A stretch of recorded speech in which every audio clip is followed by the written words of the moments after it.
Good afternoon, and welcome to the heart of Johnson County, Buffalo, Wyoming, and another Jackson Hole High School live stream sports broadcast as we get ready for this one between the Jackson Bronx and the Buffalo Bison. All the action brought to you by Mountain Alarm of Jackson Hole, the highest quality security, safety, and automation backed by the best customer service in the business. WYDOT, the Wyoming Department of Transportation, keeping our highways safe. ServPro, Jackson Hole, faster to any disaster like it never happened. ServPro, Jackson Hole Ford, locally owned and operated dealership. Big O Tires, a reputation you can ride on in the Target Plaza.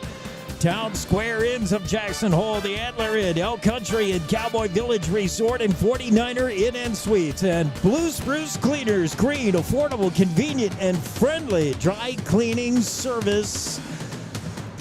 Oh, man, we're getting excited for this one. Week 2 officially of the season. For Jackson Hole Radio, I'm Jake Nichols alongside Kimmy K, and we are in the broadcast booth here at Mike Moon Stadium and getting ready for Bison Bronx. These two teams do not see a whole bunch of each other, cross-state rivals, I guess. Now, the last few times they've met has been postseason stuff, so to see this team in a regular season game, that's fun, that's different. And a little bit exciting. 2 new head coaches, much like last week when Douglas and Jackson squared off. Brand new head coach pacing the sidelines for the Bison, and a brand new head coach for your Jackson Bronx as well. It's going to be Ross Walker takes over the program from Rob Hammond, and for the Jackson Bronx, of course, it's Coach Keith Johnson taking over for what has been a revolving door of coaches, but finally things starting to settle down here in Bronxland as the black and orange get ready to get it on with the black and gold. We'll have more of the pregame and more of the action for you when we come back. It's the Bronx pregame show. We'll talk to both head coaches. We'll drill down on this rivalry, and we'll get into the nitty-gritty about what both of these teams have to do to secure a victory tonight. All coming up at the Bronx pregame show on the Jackson Hole Radio Sports Network. Hey Bronx fans, do you want the best security for your home or business? Well, call the local experts today at Mountain Alarm, a proud part of Pye Barker Fire and Safety. Mountain Alarm provides world-class fire, security, life safety, and surveillance, teamed with unmatched customer service and the highest-rated 24/7 monitoring. With our state-of-the-art systems, you can get text or email alerts in the event of an alarm or view live and recorded video on your smartphone, tablet, or computer. You can also remotely control your thermostats, lights, locks, garage doors, and so much more.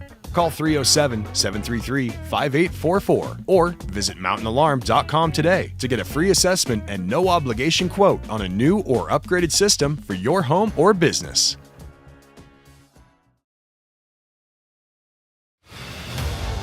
You're watching and listening to live coverage of Jackson Hole High School sports on KZ95. Back to the action here in Buffalo. Pregame kickoff about 25 minutes away.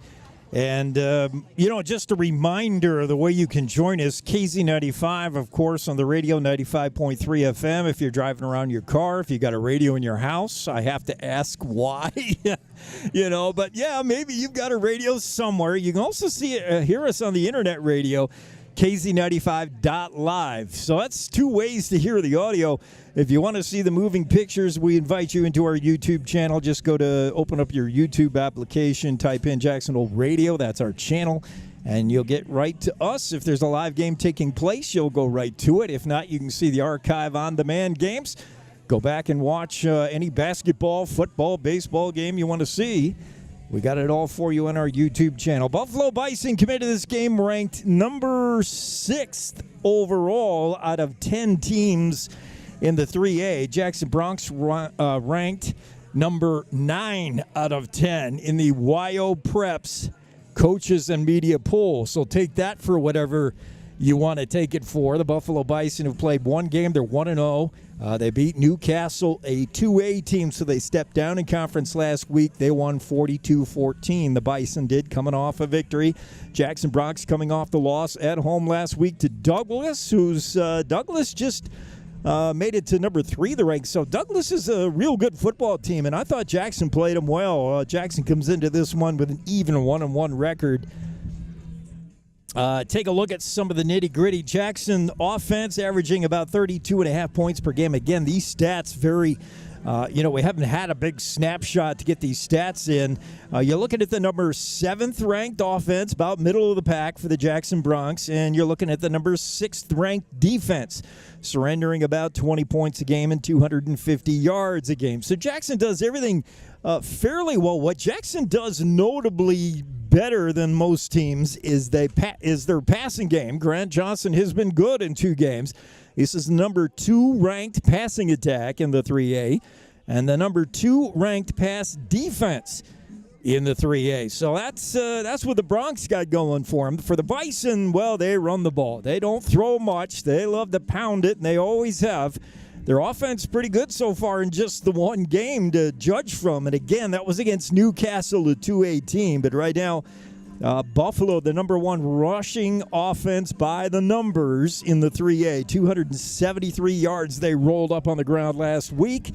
They threw for about 106 yards, ranking them number 9. So, the Bison don't like to throw a bunch. That's going to factor into some of the things we talk about on keys to the game. First, let's go to our visiting coach and see what he had to say about how things have been shaping up in Buffalo. The Bison have a new head coach, Ross Walker. He comes over in replace of Rob Hammett, but Ross Walker has been a long-time defensive coach, so it's not all brand new to him. And one thing he's not going to change is Douglas and their physicality. And one thing I noticed when you watch this Buffalo Bison team, one thing I noticed from the running backs is the physical way they run the ball. They do not go down on first contact. Very tough runners. You're going to see 2 of them this afternoon, and that physicality has been a Buffalo Bison staple for a long time. Yeah, I think that's a pretty good hallmark of what we as Buffalo football want to stand for is we want to be physical at the point of attack, physical all over the field. Our kids, I think, have bought into that, and I think that's kind of been a long mainstay tradition even well before Coach Hammond started 12 years ago as a head coach. I think that's something that a lot of our kids want to hang their hats on. Number 40 is Tommy Wonka. He's a senior. He's a great kid, great leader. Really wants to try and kind of, he's a really fast kid and try to utilize his speed, but he's not afraid to put his head down. And then number 30 is Brody Barron, was a sophomore. We saw a lot of really good things from him last year as a freshman.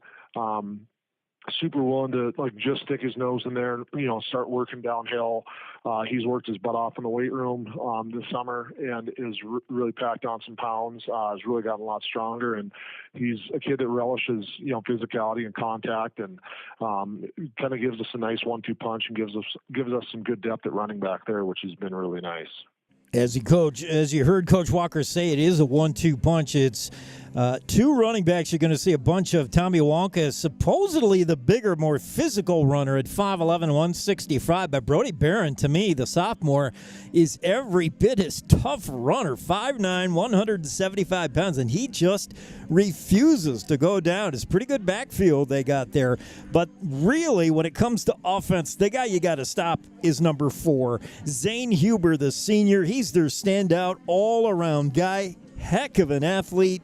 Jackson, if they let number 4, Zane Huber, run wild, it's going to be a long night. Yeah, Zane Huber's awesome. He has done a great job this summer in being our summer stuff, our summer lifting, our summer speed stuff. Really is developing into a good leader for us. Zane is very confident in what he does because of the work that he's put in. Great and tremendous athlete, and is a really good target for us. Defensively, there's a lot of things that we can do with him that kind of really helps us out and helps make things easier for me to call the defense. And just a super kid. I'm really, really fortunate to be his coach. But I can't say enough good things about what Zane does and how he handles things within space, and just a great athlete for us. Yeah, Zane Huber, his athleticism just stands out on the field. He's just outstanding. The other guy you got to watch is number 50 on the defensive side of the ball, and that's the All-State defensive player, Hayden Jayers. He is a monster. Yeah, Hayden Jayers was an All-State player for us last year. Has really come a long ways in terms of just looking for what adjustments. He's looking for a lot of feedback, really taking coaching well. He's one of the kids that he's got a motor, and that motor never quits. And I think that's a really big attribute for him. And it also helps that he's pretty dang big and strong. Has been a pretty big mainstay for us on the line up front the past couple of years. And I'm really excited to see where he is at. Newcastle's a lot more run heavy, so he did a great job of understanding what his role was, how he could help his teammates, even though he may not make the plays, really trying to find ways to help him make the play to help his teammates out as well. And has done a great job of stepping up, and really, really excited for Hayden this year as well. That's Buffalo Bison head coach Ross Walker, his first year with the program, and two players that you got to keep an eye on. Zane Huber, athleticism all over the field, and Hayden Jawers, 6'2", 225, and he's an edge rusher, and you got to get this guy blocked. He wants to disrupt the offense every time he rushes. It's going to be very tough for Jackson Hannibal. I don't think the Broncs aren't aware. We talked to head coach Keith Johnson about his plan for number 50 and some things you got to do if you're going to be successful against Buffalo. But first, let's hear Coach Johnson recap what went on last week in Douglas. One thing that went on were too many penalties, and Coach Johnson is aware. This is head coach of the Jackson Broncs, Keith Johnson. Yeah, that's it. You nailed it. So, we had a fantastic catch into a unsportsmanlike conduct into a fumble. And that was a 14-point swing right there, and we lost the game by 10. So that, 2 minutes hurt us, and then we also gave up a kick return. And I think we can coach special teams more and better. We're spending more time on that this week.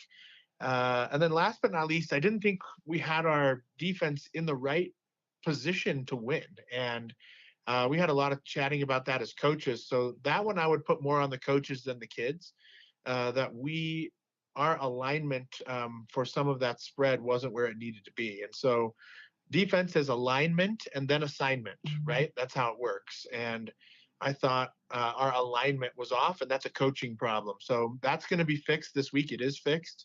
And I'm super excited to take on Buffalo. You hear Coach talking about the alignment, assignment, the defense, what was wrong last week. I didn't dig in and flesh that out, but whatever it was, Coach Johnson's pretty sure he's got it fixed. One thing he likes is the offense. The offense last week at times looked fantastic when they weren't shooting themselves in the foot. I think we're close. Our third down conversions are the main area of focus. We were not good on third down, and I think we like to pace a lot, and really, especially when we're rolling, get the ball moving. Sometimes we might want to slow it down on third down, think a little bit, before we make that play, because we only converted about 30% of our third down. So that was the one spot I didn't like. We've worked a little bit on wide receiver QB communication on some of the longer routes, which was the source of a couple of issues. But for the most part, the offense looked good, I thought, and it's a good enough offense that you feel like you're in any game, no matter what the score is. And I think the boys believe that as well. So I'm excited. I think they match up well for our scheme. This is the defense that we've been preparing for. So we're excited about putting it to the test and seeing if we can, be half run and half pass. And yeah, I agree with Coach Johnson. The Bronx offense gives the idea that they're in any game because they have a potential to be explosive. They can be a ball possession offense as well. This offense, we haven't seen near the entirety of what this offense can do. I think they're just growing right now and coming into themselves.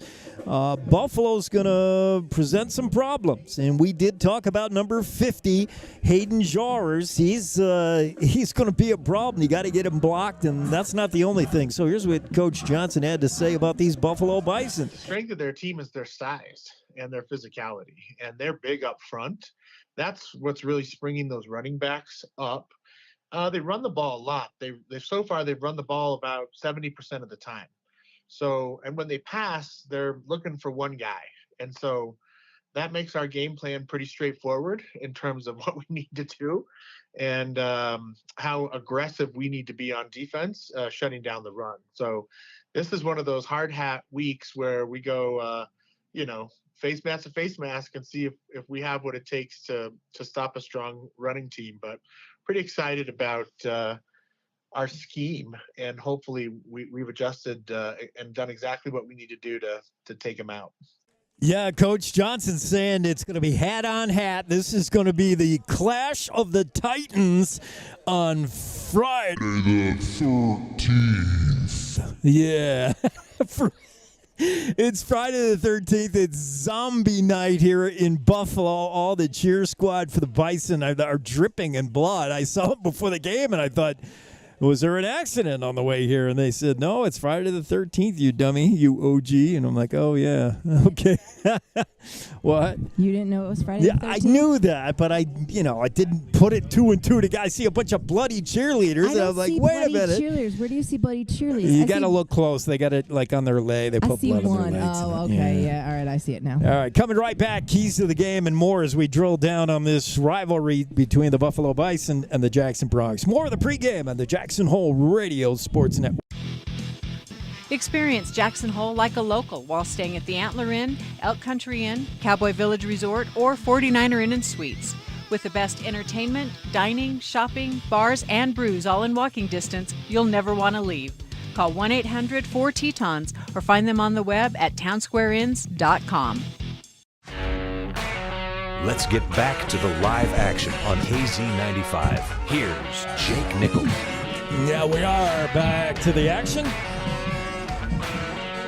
You hear the band in the background, or the foreground, as it may be. Foreground, yeah. I don't even have the outdoor mic on here. Here's the They're right in front of us, which I love. I do. I was going to say, when I first moved up to Wyoming and was here, I love coming to football and basketball games here. The band adds such a vibe and a spirit to it. It's awesome. Yeah. Let's take a look at one more shot of the booth here. It's Kimmy K. There's me. Oh, how are you doing that? Yeah, we got a booth. Hey, there we are. We're live at the broadcast booth. The Steve Lawrence. That can't be right. Something Lawrence broadcast booth Steve here Lawrence in Mike broadcast. Is it? Yeah, okay. Steve Lawrence. Yeah. Okay. Very good. Moonfield. Let's look at those keys to the game. Number one, get number 50 blocked. Hayden Jawers, the senior, the all-state edge rusher. Primarily, he's going to rush from the left side. So that means the right tackle for the Jackson Bronx has got a big night ahead of him. Who's the right tackle? Well, the right tackle was typically Henry Driver, the sophomore. But knowing that he's a sophomore, he's 6'2", 190. So, I mean, he's physically able to handle a guy who's 225. But he's a young kid There's also, unfortunately, a huge injury to the Jackson offensive line. Aiden Kim Miller, who plays on both sides of the ball, 6'2", 225-pound senior AKM Aiden Kim Miller is out for the season with an ACL tear, and that is a giant loss for the Jackson Bronx. They need that guy. So with his loss, knowing you got number 50 who's coming after your quarterback every play, looking to disrupt, there's going to be some movement on the offensive line. Driver's going to move into right guard, and the right tackle is going to be, let's see if I got this right, Cooper Guild, number 69, 6'2", 250-pound senior. So Cooper has got a big night in front of him because he's going to see number 50 all night long. He's going to get some help from the tight end, number 44. You're going to see Colin Pape. You said, Dang no, it. not Colin, I'm just going to go with one pronunciation, really good last week, and I'm but going to use it all year. Pape. Pape. Pape. I thought you said Papa. Pepe. No, that's not right. I think it's Pape. Pape is what you said earlier. So we gotta find out. Pape is going to be crucial because he's going to be chipping a little bit on number 50 before he goes out on a route. If he goes out on a route, they may keep him in there to double team along with Gill to handle Jawers. So you might see a lot of double team, but you've got to block number 50 for the Bison, or everything you try offensively is going to be disrupted by the guy. He's that good. He's that kind of a player. Number 2, you got to stop the Buffalo Bison run. That's all they want to do is run. That's all they do well. They got 2 good running backs, but to the degree Jackson can stop the running game, force Buffalo to throw, that's not their strength. I think you've got to stuff the run and then take your chances with number 4, who they're going to throw to when they do need to pass, and then discipline. Kimmy, you and I both saw the game last week.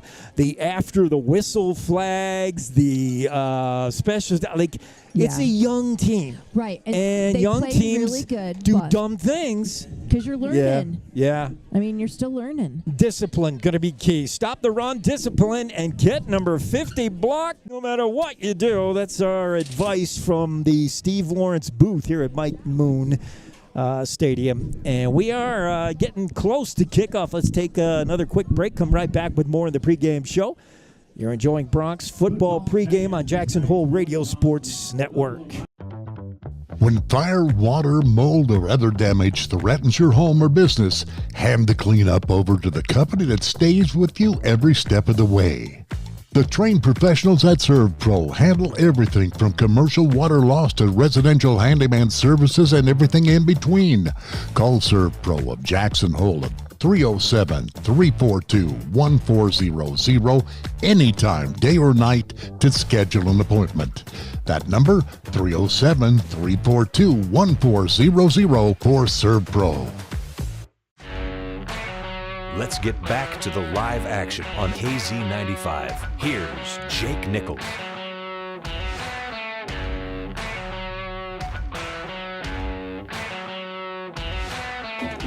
Jake Nichols, Kimmy K in the broadcast booth as we await the start of this one between the Bronx of the Bison, Jackson, Buffalo here in Johnson County as we get ready for a rare matchup between these two teams. These two teams separated by a long 6-hour drive across the state. As you see the Bison making their entry onto the field, crashing through. Oh, sorta. These two teams, they've seen each other in the postseason, but not typically a regular season matchup between the Bison or the Bronx.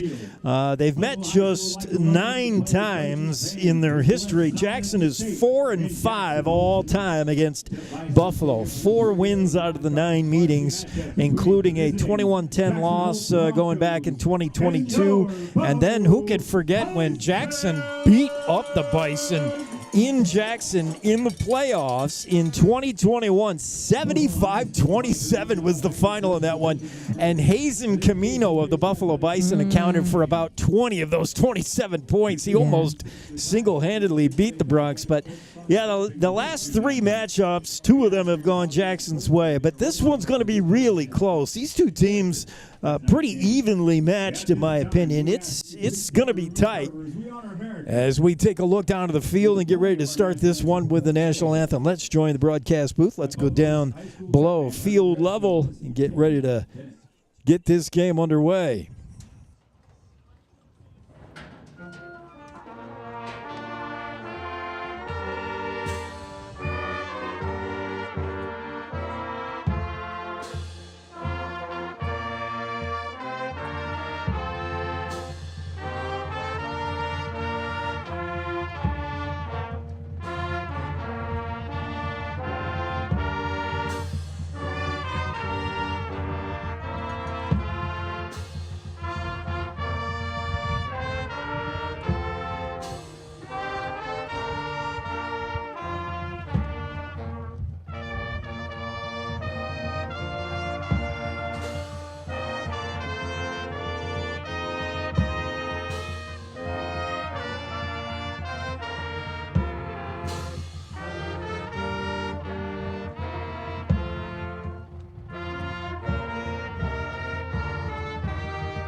All right, we're ready to go here at Mike Moon's Stadium in Buffalo, Wyoming, as the Bronx and Bison get ready to clash. The Bronx wearing their road whites trimmed in black and orange. For the hometown Buffalo Bison, they're wearing their traditional black trimmed in gold. You see the entire Bison team take the field and get out to the middle logo there. One team, one family, one community. You Bison! Well, they love their Bison football here. You know, Buffalo is the team, Kimmy, that's always, to me, they kind of live a little bit in the shadow of Sheridan, a 4A team in sports-wise. Buffalo, a 3A team, that they've been 2A, they've been 1A, they've been 6-man, they've been 9-man, they've been everywhere. But the size of the school now, they're 3A. This has always been a team, though, that punches above its weight, that plays harder, better than you ever would think Buffalo would play. And I mean that with the utmost compliment. This is a team that I've seen them knock off some big giants. They are tough. They're never going to lay down. They're tough here at home, and I think this is going to be a real close game. I still don't know what to make of our Jackson Bronx team. I still don't know what kind of a team we have, and a little bit the same for Buffalo. They graduated a bunch, and not quite sure what they got, but that's early season football. That's why you play. Figure out who's who, right? Yeah, like I said, I was impressed last week with our guys, so it'll be nice to watch again. Bison will be quarterback, by the way. It'll be a battle of tens. Adam McCorkle is their 6'1", 200-pound senior. He does not throw a bunch. They like to run the ball. He will throw, and when he does, he's looking for number 4, Zane Huber. And it looks like Buffalo will kick it off first. Jackson will get their hands on the ball to start. Buffalo moving left to right on your YouTube screen, wearing their dark home colors. Hopefully you got us joined there on YouTube. Kicking off, Ryan Nicholas, the senior. He says he's ready. The band playing some frenetic kicking music. And back deep to receive for Jackson. We'll see who's going to get it. It's going to be the near side hash, and that's going to be 18 out to the 25, 28-yard line. It's the running back, Waylon Cosby, the 6'1", 170-pound senior. Cosby with a good return. Jackson will take over. No flags at about their own 20. Now, Buffalo is saying they recovered a fumble. They did not.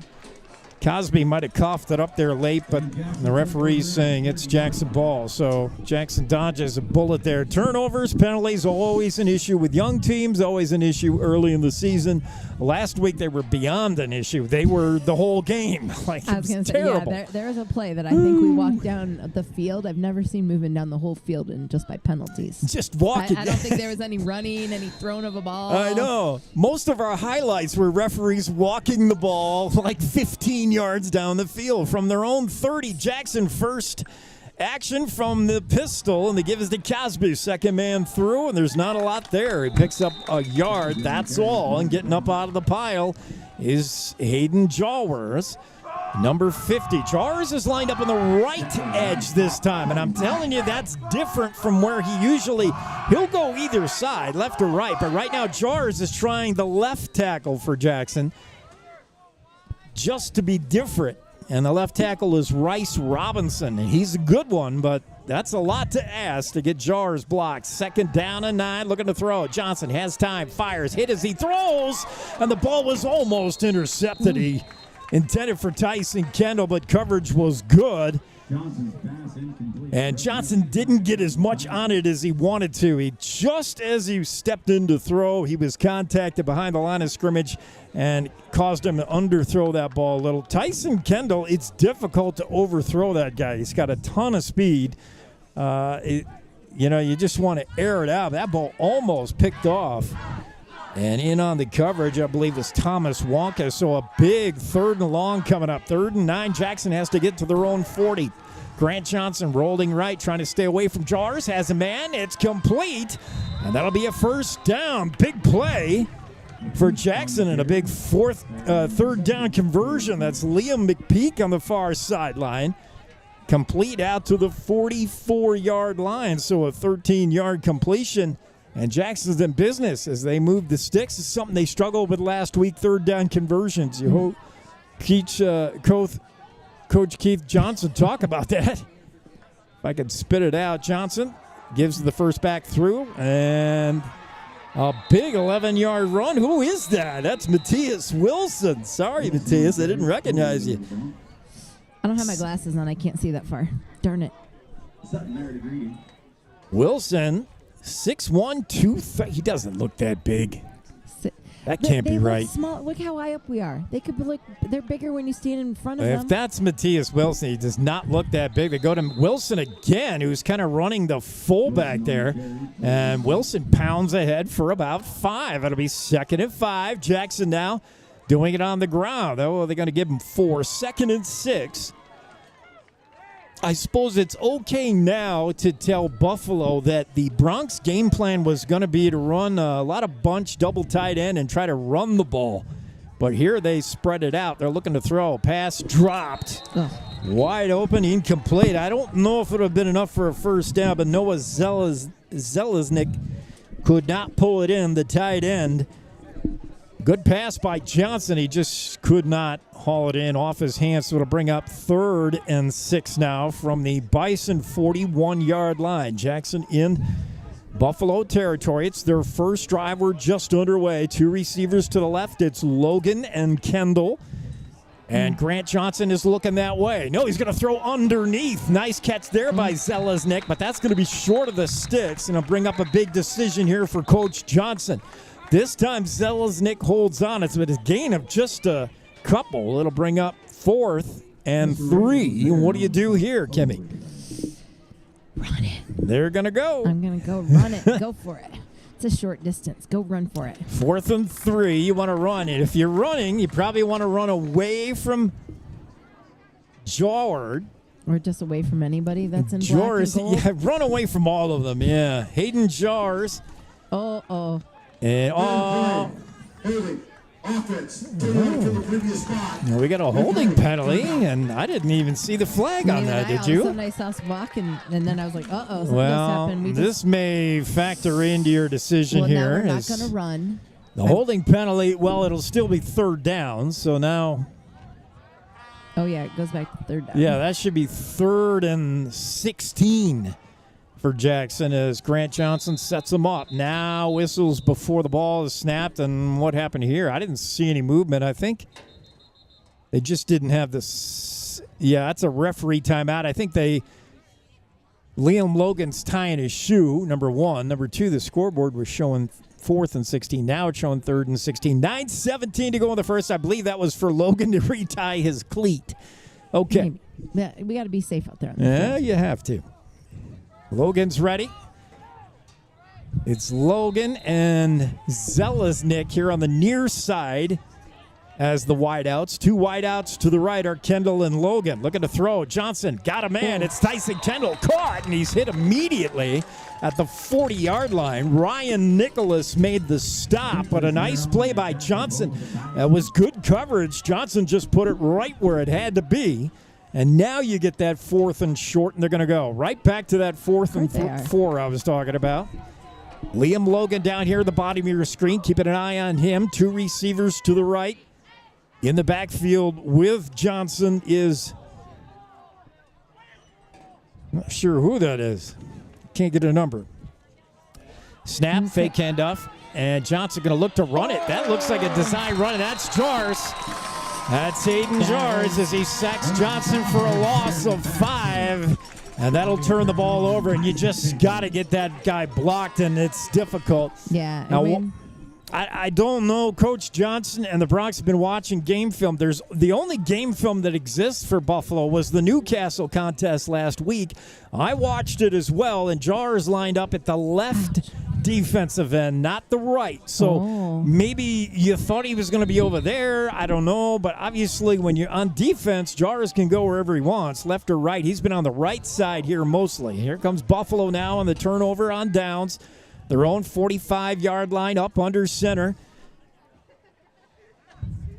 The snap and the give to Behrens, and he's going nowhere. That's going to be a face mask, and I don't like that call if that's what it is. A loss of 3, but we got flags down. The give was to Brody Barron, the sophomore, and you did see somebody try to tackle the head. It was around. No, it's going to be holding on Buffalo. Okay. Sorry. All right, we'll see if I don't know if you want to take that. Sure. I don't know if you want. Well, Jackson's going to march it off. You're looking at 2nd and 13. Barron lost. They got to turn that referee mic down. Barron lost 3 yards, but they're going to take the penalty. That makes it 1st and 20 now for Buffalo as Adam McCorkle lines them up. He's up under center. In the backfield is Thomas Wonka along with Barron. The give is to Wonka. Wonka straight ahead. Not a lot there. The ball's loose. Ball is out. Jackson says they have it, but I don't think so. I think I saw Bison cover it. Let's see. Waiting for the official. Yeah, Bison came up with it. It's Lane Rabel. Rabel, the junior. You know that. I do know his brother just graduated last year. He came up with a loose change, but meanwhile, that's going to be a no gain. So 2nd and 20. And one thing I said Jackson had to do in the pregame, stop the run. Yeah. There's 2 running plays where neither one gained anything. In fact, they lost. They lost on the one, yeah. Well, Corkle brings them up. He's going to go in the shotgun now with Barron to his left hip. 3 receivers to the left, 1 to the right, bottom of your screen. Snap high, but he's got it. McCorkle looking to dance around. He's rushed. McCorkle's going to run it. Tucks it. 40, 45. Knocked out of bounds just before midfield. That's going to be short of the 1st down, but a pretty good run. And one thing, Adam McCorkle, I didn't say this in the pregame, but McCorkle does not run very well for a quarterback. Not at all. He doesn't want to run, and he's not very good at it, but he does manage to make some yards there. He runs better than we do. Yeah, he's just not a running quarterback. He's a prototypical pocket passer. He does not like to tuck it and run. He did there, and he picked up some good yardage, but it brings up 3rd and 5 now for the Bison. Ball right there at midfield. Wonka, I believe it's Wonka or Barron to the backfield. Both of them, sorry. And the give is actually a fly sweep to Tommy Einert. Or James Einert. And he's got a 1st down, I believe. Let's see. They're not moving the Going to be close. You got to get to the 45 of Jackson. We'll see where they spot it. Yeah, they're going to give it to him. It's 1st down. 1st down, James Einert. I know he had an older brother was on the team as well. James is a 5'10", 155-pound junior. You see him come to the bottom of your screen now, or he's coming off the field, actually. Bottom of your screen is the big target guy, Zane Huber. Keep an eye on him. He's also a senior, being watched by Liam Logan. Snap on the give is to Barron. Nothing there. They're meeting him first was Matthias Wilson, the linebacker. And no chance for that running play for Barron. It'll be 2nd and 11 now. He lost a yard. Einett checks back into the game. Nicholas, bottom of your screen here as they go trips right. Nicholas there in the middle slot. One receiver to the left, and that's the big guy, Zane Huber. Meanwhile, in the shotgun is McCorkle. There's the snap, and he wants to throw. He took a look at Huber. Now he's going to come the other side, and it's caught. First down, and a good pass and a good catch. That's Jaron Sutton, the senior, with a reception. And I think the Bronx were guilty of being a little too careful about Huber. Huber was double covered. McCorkle looked over there right away, and he said, no, what are my other options? And a good job by him to find Sutton wide open in the middle of the field. It'll be 1st and 10 from the Jackson 31-yard line. McCorkle, and a hard count. That's got 2 Bronx jumping. One of them is Zelaznik. And on the other side, I believe, is Rice who jumped. Rice Robinson, so take your pick. It's going to be offsides. Bronx will bring up a 1st and 5 for the Bison. This is the down where you can take a shot here. Kimmy, 1st and 5. Yeah. Tommy Wonka in the backfield off the left hip of McCorkle. 3 receivers left, 1 to the right. McCorkle snap, fakes to Wonka, now throws left side. It's Einett. Einett's got a little bit of room. First down, pickup of 7. He needed 5. That'll be a first down. Bison as they move the sticks. So both teams able to move the ball on their opening possession. Jackson eventually turned it over on downs. Bison's drive is still on the move here as they're at the Jackson 21-yard line. McCorkle brings him out of the huddle, and again, 3 receivers left, 1 to the right. Leaves a lot of running room for Wonka. Watch him, number 40, out of the backfield as they've really spread it out. Let's see if they hand off. No. There's the pitch. That's Wonka. Chasing him is Matthias Wilson. Wonka's got some room, and he's in. Touchdown, Touchdown, Buffalo. Matthias Wilson got blocked by his own man, Liam Logan. That was not what you wanted to do. That was tough. Matthias Wilson looked like he had that edge closed off, and he tripped over his own man, Liam Logan. And that allowed just free, open sailing. Zelaznik was the only man back there to try to make the tackle, and Wonka was not going to be denied. The extra point is up and good. And the Bison take an early lead here over the Jackson Bronx, 7-0.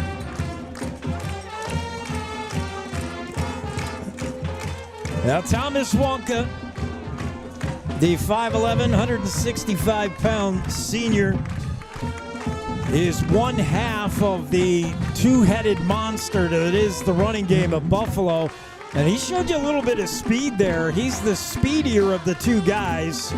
And once he got the edge, he was gone. Wonka puts the Bison up 7-0. 5:41 to go in the first on the Big O scoreboard. Big O Tires. A reputation you can ride on in the Kmart, I want to say the Kmart Plaza and the Target Plaza. Well, the locals know where Big O is. I was just going to say, that shows how old you are or how long you've been there. Yeah. Let me put it that way, how long you've been there. I still give directions by things that were there in the 1800s. So you go to that big rock and you take a left at the elm tree and then, I will admit it, you do that sometimes. You're like, you remember where this was at? I'm like, no. It wasn't there when I moved here. Nicholas set to kick off. Oopsies. For the Bison. Waylon Cosby down at the bottom of your screen on the near hash. It's going to be Cosby, a yard deep in the end zone, and that'll blow the whistle as he gets no chance. Nicholas puts this one in the end zone. Touchback coming out to the 20. Well, the Bronx will take over. Let's see if they have an answer to the early Bison score.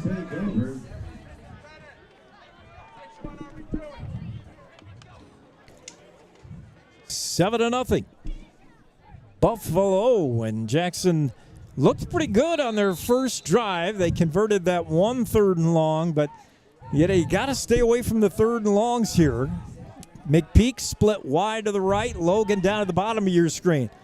Now the man in motion is Cosby. Johnson wants to throw. He's got Logan here near side. Liam Logan, nice. He got a beautiful block, and Logan's down the sidelines and knocked out of bounds. And what a block by Jack Barazay.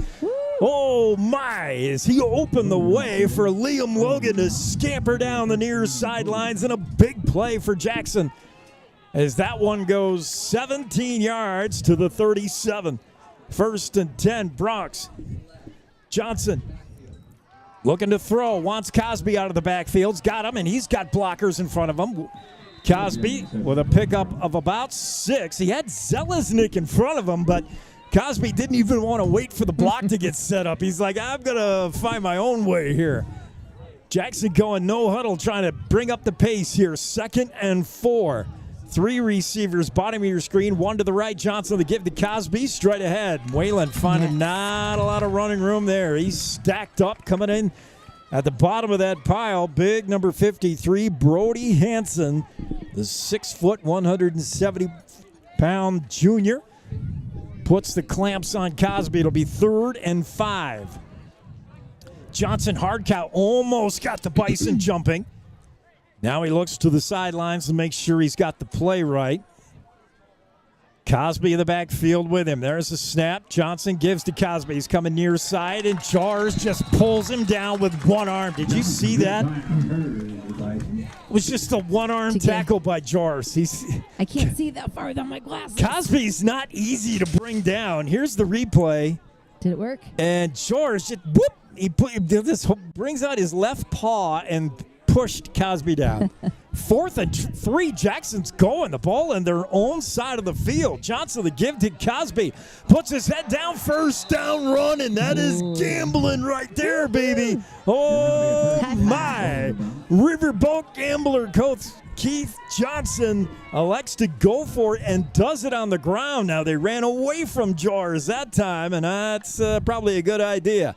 1st and 10, Johnson to throw. Got Kendall wide open, caught. Nicholas pulls him down, but not before he picks up a gain of about 9. Depending on the spot, it could be a 1st down. I think, yeah, they're going to give it to him. They move the sticks.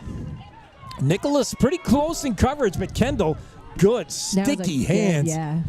1st and 10, Jackson on the move here. High snap. Johnson pulls it down. Busted play. He's going to run it himself and runs straight into Wonka, who makes a good tackle over there on the right side. Johnson salvages the play, makes about a yard on a play that kind of got all messed up with timing because of the high snap.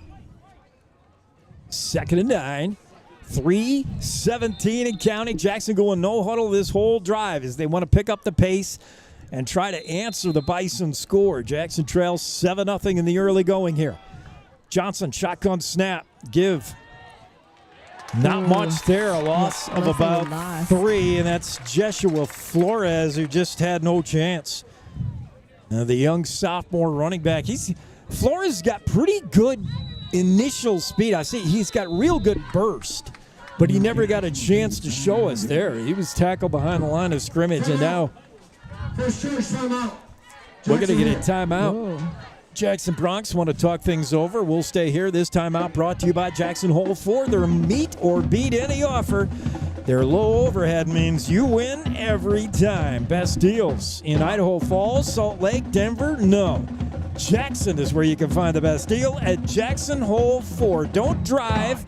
Do a little internet shopping and show Jackson Hole Ford what you found, and they'll meet it or beat it. Jackson Hole Ford sponsoring this timeout as Jackson want to talk things over here. 2:50 to go the first. The Bronx trail 7-0. They got a pretty good drive here again. But once again, it's leaving yourselves in long 3rd downs makes it tough. 3rd and 14 now. You're in 4-down territory, you would think. The ball is at the Bison 42, 43. So you got 2 plays to get 14 yards. Liam Logan, Tyson Kendall, the bottom of your screen here. 2 receivers also on the right side. Johnson has got Whaley Cosby in the backfield. Willem looking to throw. Johnson fires right away. Zelesnik. He's contacted by Nicholas. Now he's finally brought down. Looks like it took 2 or 3 of them. Yeah, he would not go down initially. Nicholas, the first man there. But that pass play is good for set up a 4th and 5 here. So that's exactly what Coach Johnson was thinking. I got 2 plays to get 14 yards. That one good for 9. Johnson looking to throw. Pocket disintegrating. Fires, got him in. First down. And a big throwing catch there for the Jackson Bronx. 17-7. As Johnson hit, I thought it was Cosby. I got it on the replay. 1-7-1. I don't know. We show you the replay real quick. Jackson right back at it. Johnson gives to Cosby. Cosby coming left side, nowhere to go. Wonka comes up, makes the hit, but the man initially in there on the stop was again Hayden Jors. And if you're going to run to his side, you better get him blocked. There's the give to Cosby. He's going nowhere as the Bison sniff that one out. And that's going to be a big loss. So 2 plays that go nowhere, and Jackson finds themselves once again in that 3rd and long hole. And that's been a problem here as they were thinking about no huddle, but you better talk this one over. You need a play that's going to work. They're showing 2nd and 10. That's not even close. It's like 3rd and 15, I think. He just hasn't changed yet. Give him a sec. All right, come on, scoreboard guy. He's still saying 2nd down, but the sideline guy's got 3rd. This is 3rd and 16.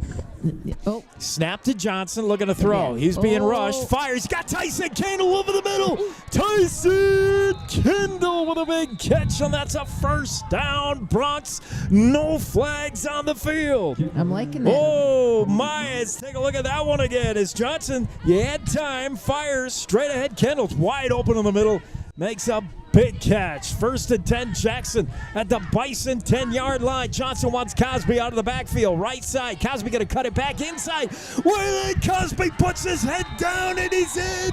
Touchdown, Jackson. Oh, man. Cosby would not be denied.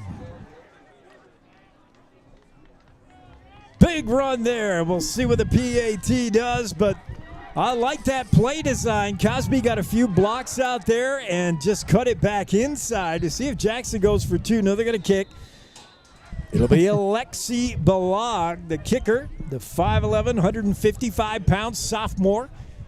Snap good, hold good. The kick is through, and we are knotted up here in Buffalo, 7-7. The Big O scoreboard just got happy. Big O Tires. They have more, by the way, the Big O. If that's not your brand, go see what other brands Big O has. They got a whole bunch of the industry's top brands and best tires, all available at Big O Tires. And, of course, the technicians are going to make sure everything's right underneath your vehicle and the undercarriage. Big O, reputation you can ride on. The Big O scoreboard looking pretty good. 7-7, Bronx Bison. What a battle we got. Both teams trading touchdowns here in the opening frame. 54 seconds left to go with the first. And the Bronx defense gets back to work as Balag tees it up at the 40. That drive looked better.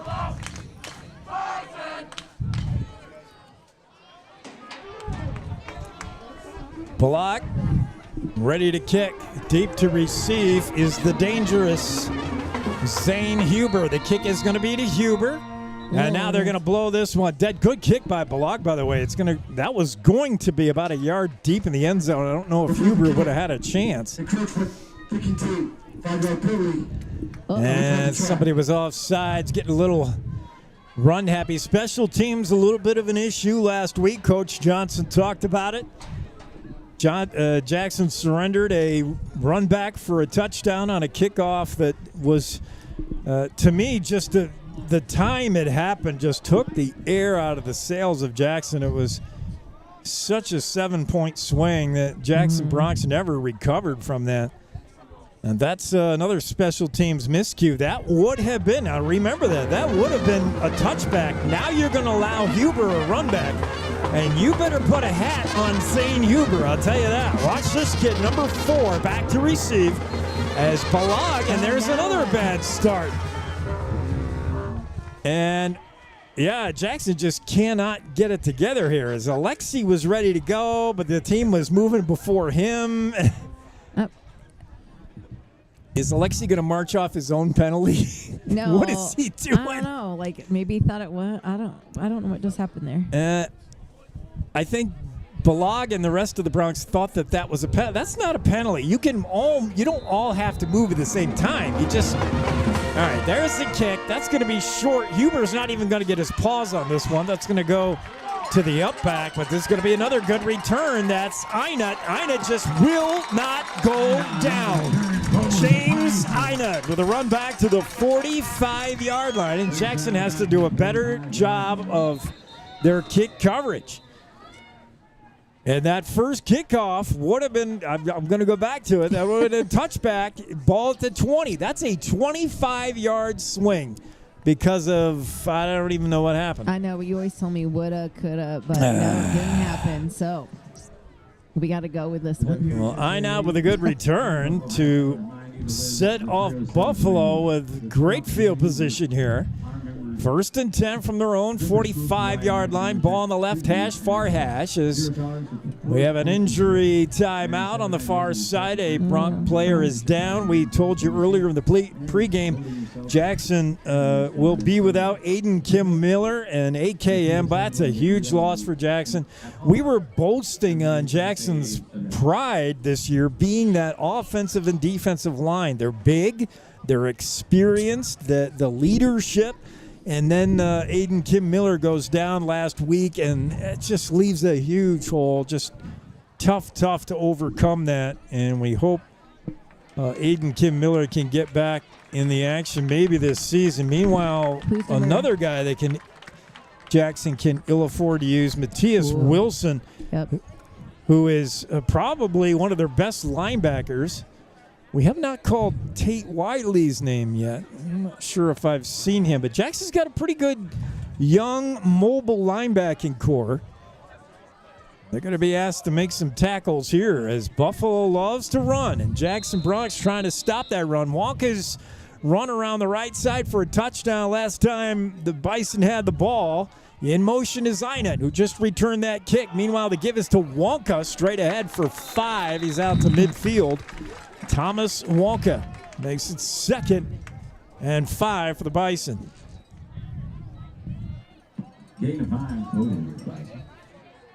Buffalo with a fairly sizable offensive line. They're pretty physical, pretty big. It's not the biggest Jackson's going to see this year, but they're pretty big. 2nd and 5 for the Bison. Man in motion is Einut. And the give is to Wonka again, straight ahead. This time, Jackson stuffs it. Good. Pickup of 2. It'll bring up 3rd and 3 in there on the tackle. I did see Connor Scott, but he wasn't the only one. Zelaznik gets up off the bottom of the pile as well. That'll do it for the first quarter. We'll take the break as well. After 1, we're tied at 7 here in Buffalo. You're enjoying Bronx football on Jackson Hole Radio Sports Network. Cashmere, silk, down, or denim, Blue Spruce Cleaners is where you take them. We have a friendly, knowledgeable staff eager and happy to serve you in 2 locations and on the road with daily pickup and delivery service and expert tailoring on site. We offer the best in green, effective, and gentle cleaning with Green Earth Cleaning and professional laundry for your sweaters, gowns, comforters, and linens. Blue Spruce Cleaners is a recognized reduce, reuse, recycle business leader, providing green, affordable, and friendly service to our community for over 20 years. Whatever the season, whatever the reason, Blue Spruce Cleaners. This is KZ95 with live coverage of the Jackson Bronx. Well, so good to have you with us. We got a good one cooking here in Johnson County of Buffalo. Tied at 7 after 1. We move to the second quarter. Bison on the move here. They have the football at midfield, or at the Jackson.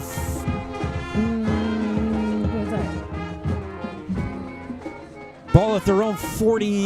Oh, we're switching sides. I'm so confused. I know. I was going to say second quarter. Bison have the ball at the Jackson 47. 3rd and 2. Oops, let's get you. And McCorkle brings him up. He's got Barron and Wonka. Wonka is in that fullback position, if that's Wonka, and Barron is the tailback. I got Wonka's mom in front of me. Two receivers to the left, one to the right. That guy to the right is number 4, Liam Logan, is playing him right up on the line of scrimmage. Logan is making sure he knows where that guy is, and he is getting help over the top from the free safety. That's Waylon Cosby playing safety. So Cosby's got his eye on Huber as well, who's being covered by Logan. Up under center is McConkel. Movement before the snap, and that's going to be on the guy we've been calling tonight. That's movement before. That was Hayden Jars, who was taken off early. Looked like the Bison were running a trap play there. Jars was trying to get out of his position quickly to try to sweep left, and a little too quickly. So fortunate for Jackson. Will bring up 3rd and 7 now. Sweep or sweep? Sweep.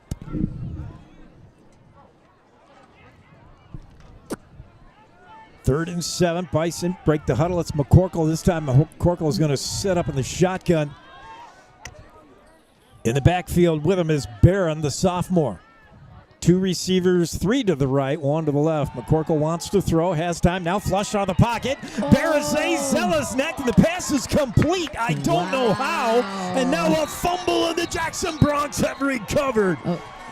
It's impossible to explain that play. The pass is complete to Barron. Nice. Yeah, I mean, as he was going down, he just let the ball go. That's a pass of desperation. Here's McCorkle. He's running for his life, throws the ball to Barron. He's tackled almost immediately and coughs it up. So a huge turnover.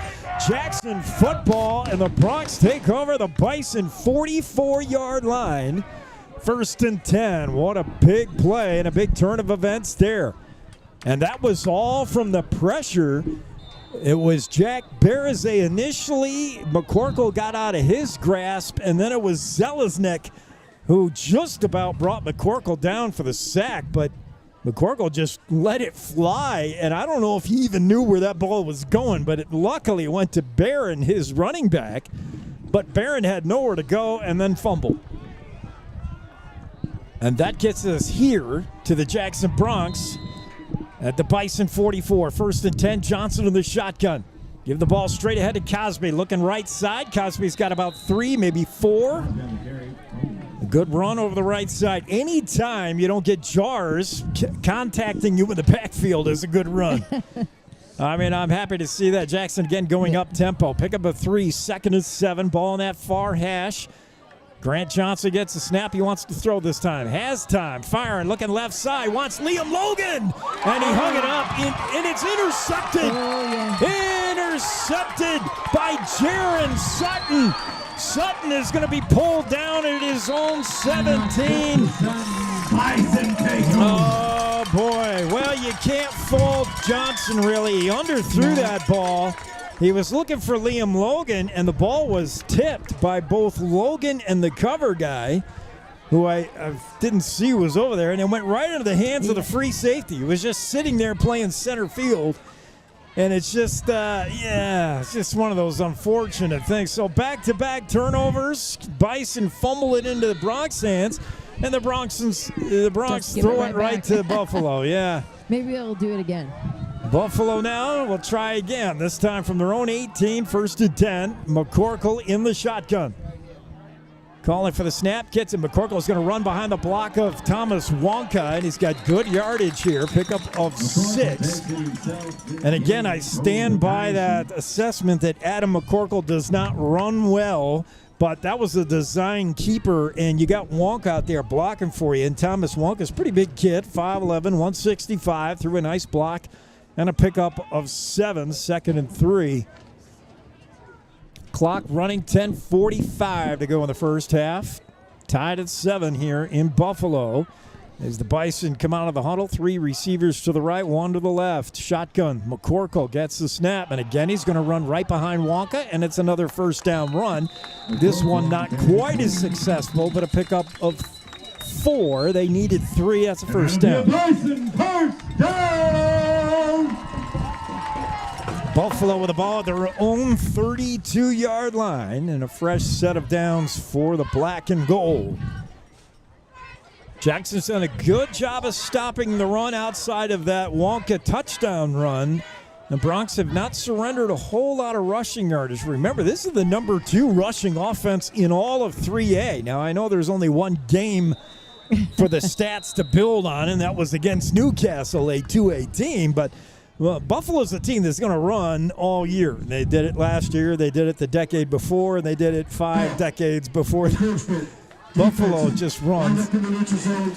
And Jackson again with another unnecessary penalty. They were lined up in the neutral zone. That infraction will give the Bison a free 5 yards. 1st and 5. Wonka in the backfield with Johnson, who's in the shotgun. 3 receivers right, 1 to the left. Sutton is the man in your near screen. There's the pitch to Wonka, right side, and that is snuffed out and down. And a really nice play there by Matthias Wilson, who strung that play out. He saw it coming. Wilson just contained the edge, did not let Wonka around that right side. That's the same play they ran for the touchdown. This time, Wilson didn't trip over Logan. And they lost some yards. Nice. And they lost a few. Yeah, it'll bring up 2nd and 8 for the Bison. Again, they break huddle with Sutton down. Jaron Sutton, the bottom of your screen. 3 receivers right.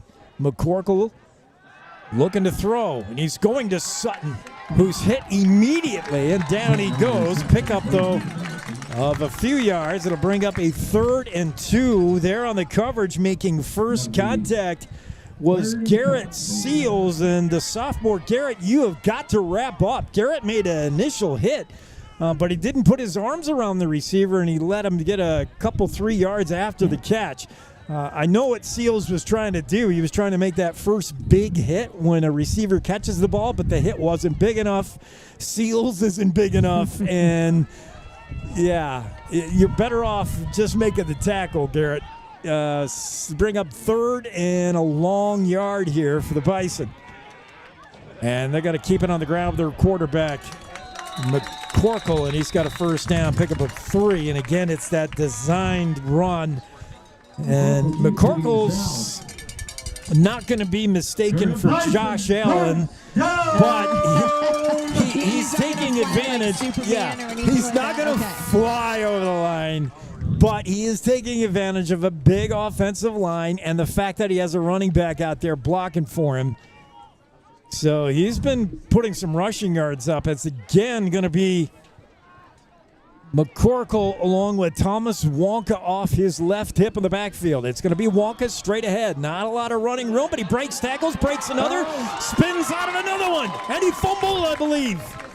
I believe the ball's on the ground, but I tell you, that Wonka with the extra effort. Did I not say that in the pregame, Kimmy, that neither of these running backs go down easy? They're very, very physical. Barron and Wonka. They do not go down at first contact. Wonka broke about 5 tackles there on that run and picked up 11. The ball at the Jackson 41-yard line. You have got to wrap up these Bison running backs. They do not go down easily. One thing I saw last week at Newcastle, these guys just keep on running. Now, whistles before the play as they hand off to Nicholas. This one never got developed. Snap. It's going to be a movement before the play. It's going to be on the Bison. So, you know, one thing I said, only one thing out of 10 things I said in the pregame didn't come to being. The other 9 I was dead right on, so I want missed credit. some of your pregame, sorry. Well, one thing I said is Zane Huber. Watch out for him, number 4. Okay. He hasn't done much of anything. They really have not involved him in the offense. Zane Huber has not been a factor yet, but we got a lot of football to go. 7:32 in the first half. Have not called Huber's name much. He's all the way there top of your screen along the sideline. And now it's Nicholas in motion. They're going to run that same play. Fake to Nicholas, though. McCorkle's going to keep it behind the block of Barron. And McCorkle's got pretty good yardage here as he gets all the penalty yardage back and picks up a couple more. It'll bring up 2nd and 8 now for the Bison. Ball at the Jackson 40. That was a pretty smart play. That was the exact same play they were going to run before the penalty. There's another penalty. Oh, that's an offense again, too. We got to turn that ref's mic down. How hard is that? Do you want me to go over there and do that? His mic is too loud.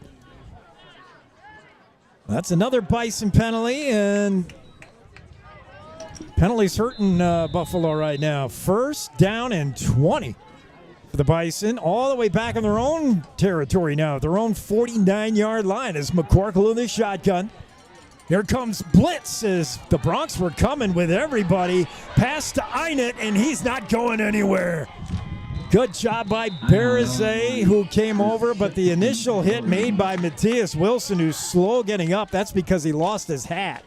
Wilson's got to come off. He lost his helmet. But it was Wilson who made the initial contact, did not let James Einert out of his arms, and that's what you got to do. You've got to wrap up these Bison. They're tough to bring down. 2nd and 22. That's a loss of 2. The Bison, they don't have many plays in the Buffalo playbook that get 22 yards for a team that likes to run. There's a snap. McCorkle looking to throw. Looking near side. Now he's flushed out of the pocket. He's going to run, and down he goes. Not a lot. Zelaznik was there along with, again, not Wilson. That's 42, Connor Scott. So Scott and Zelaznik on the stop. Good coverage by the Bronx. McCorkle had nowhere to go with the ball. The pocket was holding up very well. He just decided it was time to go, and there wasn't much there. And McCorkle picks up a few that'll bring up 3rd and forever. Is Connor Scott Sam Scott's brother? Good question. We've got to find that out. Yeah. Top of your screen, keep an eye on Zane Hubert. That's again Liam Logan drawing the coverage assignment for the Bronx. Looking to throw is McCorkle. Looking near side. Fires. Got a man. Knocked away by Kendall. Tyson Kendall says no. Pass intended for Jaron Sutton. Was on the mark, but Kendall was right there and reached in and knocked it away. Here it is again as you see McCorkle got a man on that crossing over the middle, and look at Kendall. Beautifully timed, reached in, knocked it away. 4th and long, and the Bison have to kick. 5:29 to go in the first half. 4th and 16. Buffalo going to boot it. Back to receive for the Bronx. That looks like Kendall. It is, and it's going to him. Kendall waves fair catch and goes down at his own 11. He had room to run, but he just makes sure about catching the football. Jackson will take over. 1st and 10 from their own 11. This one, as advertised so far, it's close, Kimmy. Yep. 7-7. That's a good football game.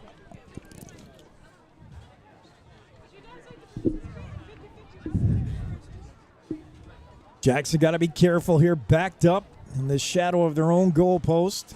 They've already thrown an interception, although you can't fault Grant Johnson on that. He underthrew a little bit to his intended receiver. The ball got batted out of the hands and right into the arms of the safety. It was just one of those freak things that'll never happen again.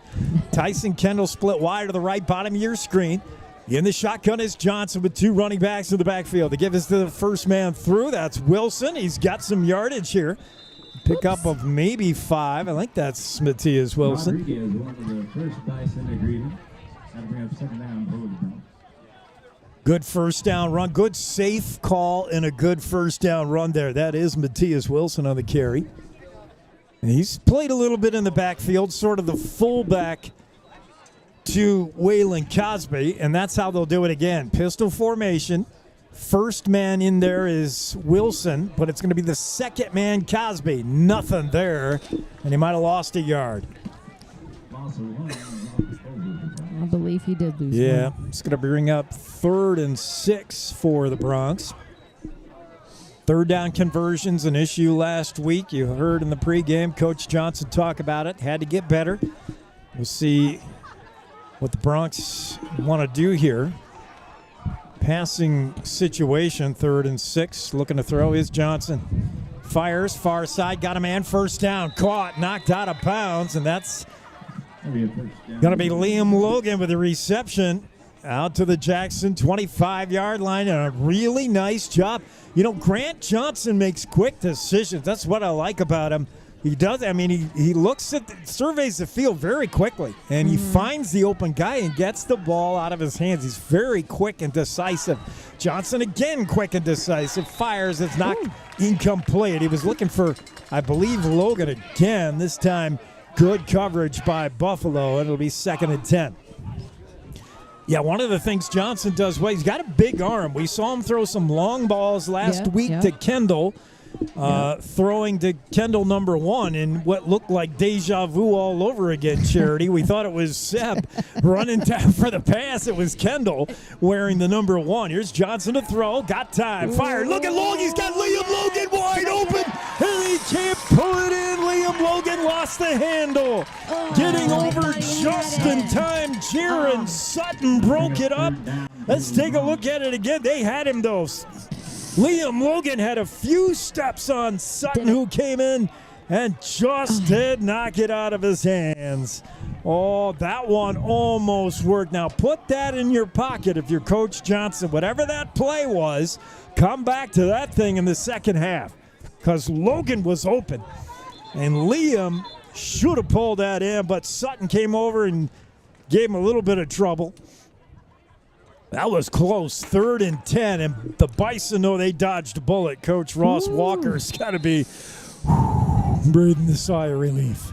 3rd and 10, Johnson, shotgun snap, rolling to his right. Jars coming in, got him. He's down. And Jars just threw his guy out of the way. Jars is back, by the way, to that left end edge rusher. Let's take a look at the replay as you watch Jars just tossed Cosby. Cosby was trying to block him out of the backfield. That's just not going to work. Hayden Jars is a man amongst boys most nights. And the 225-pound All-State senior just tossed Cosby out of the way and said, look out, I'm going for the quarterback. And makes the sack of Grant Johnson. Whoa, we're back here. Yeah, you just you got to get 50 blocked, or you got no chance at making a play. Here comes the punt for Jackson. Just got it out of there. And look out, St. Hubert. Down he goes. Yeah. And a big hit immediately made by Palmer Klein. Haven't called his name much this season.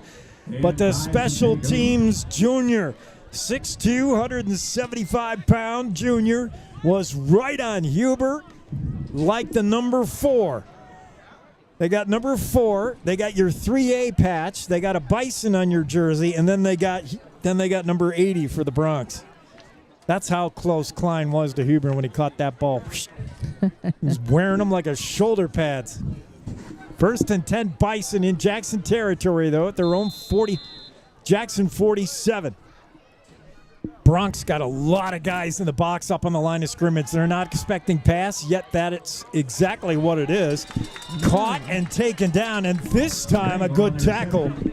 The pass is complete to Lane Rabel, and there on the tackle, this time wrapping up, was Garrett Seals, and a really good job as Rabel picks up 3, but that could have gone for more yards after catch had not Seals made sure about the tackle. Good job. 2nd and 7 now for the Bison. McCorkle's in the shotgun.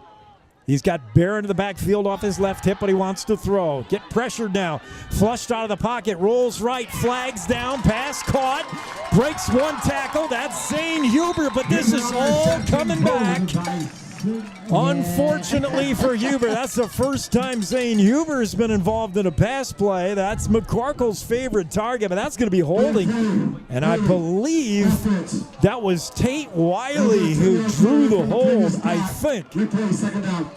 Wiley was applying pressure to McCorkle, and somebody had to grab a hold of him. Otherwise, that would have been a sack, and that erases the pass completion to Huber.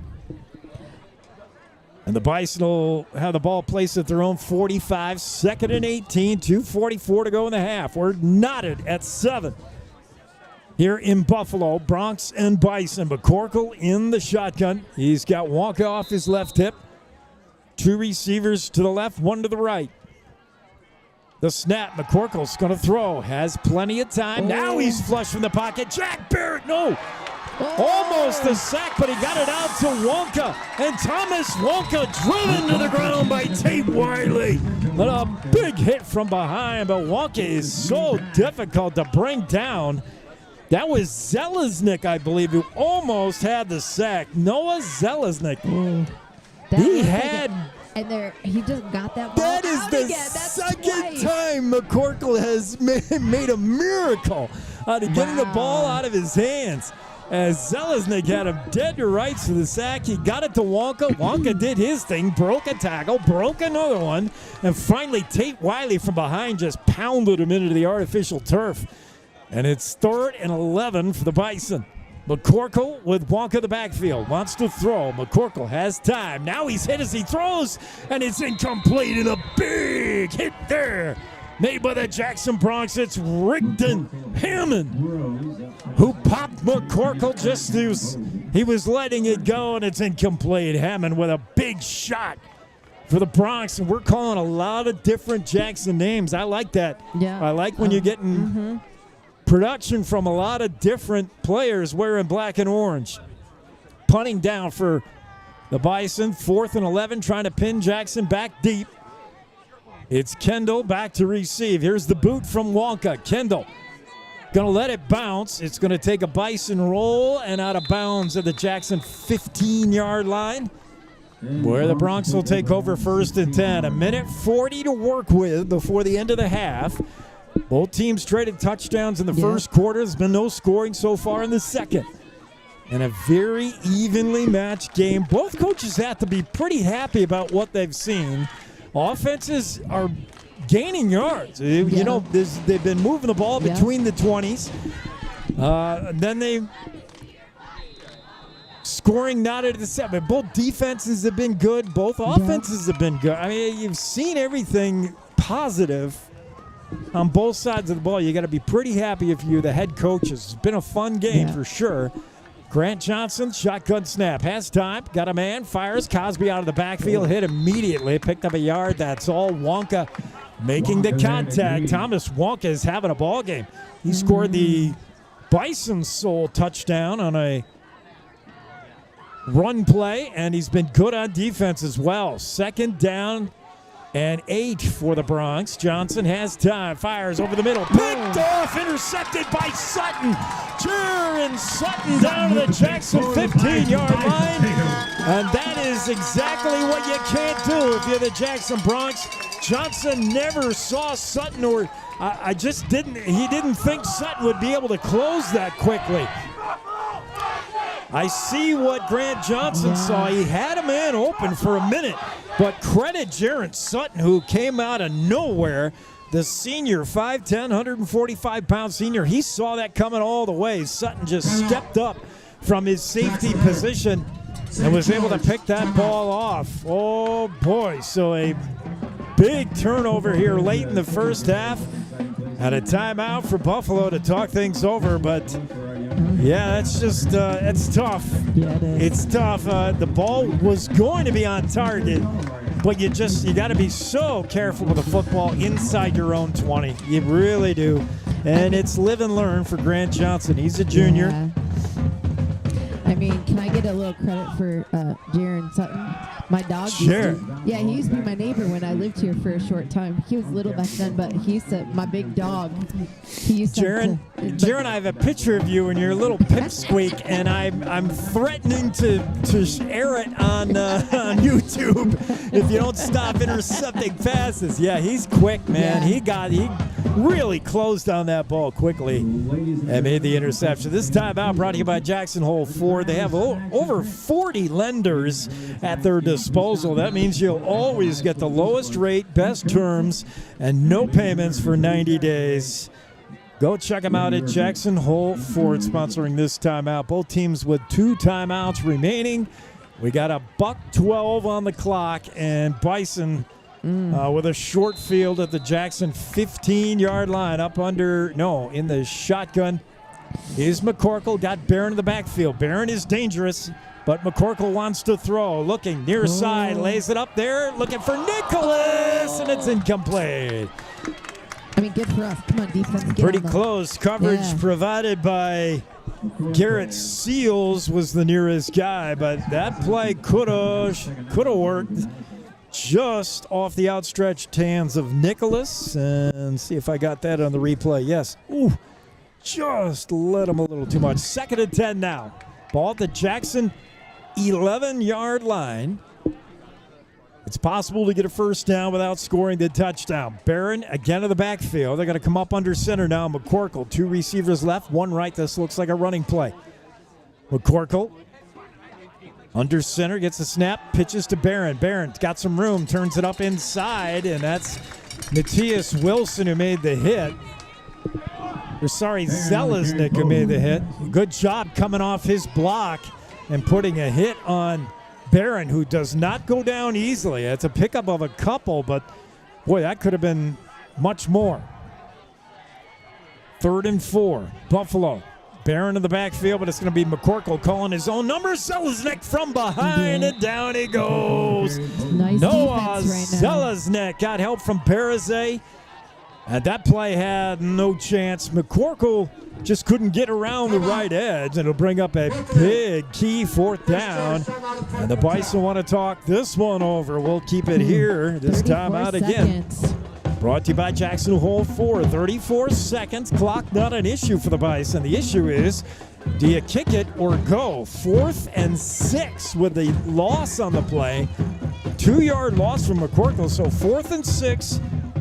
The timeout brought to you by Jackson Hole Ford. Let them find the perfect vehicle for you. Looking for that Canyon Runner, the luxury family transportation, or that sporty weekend cruiser. They got it all. They'll search their 6 dealerships. They'll even go nationwide to find what you're looking for. They'll track it down. Put the good folks at Jackson Hole Ford to work to find your next vehicle. And Buffalo is going to, after thinking about it, they're going to kick it. This looks like the kind of game where this field goal could be big. Nicholas will do the kicking here. This would put the Bison ahead 10-7. Snap good, hold good. Nicholas kick is good. The Buffalo Bison take a 10-7 lead here in the waning moments of the first half. And credit the Bronx defense. After the turnover, the interception, they held. They kept the Bison out of the end zone. Surrendered just to 3. That's a bit of a moral victory there. I think so, too. Could have been 7. Only 3.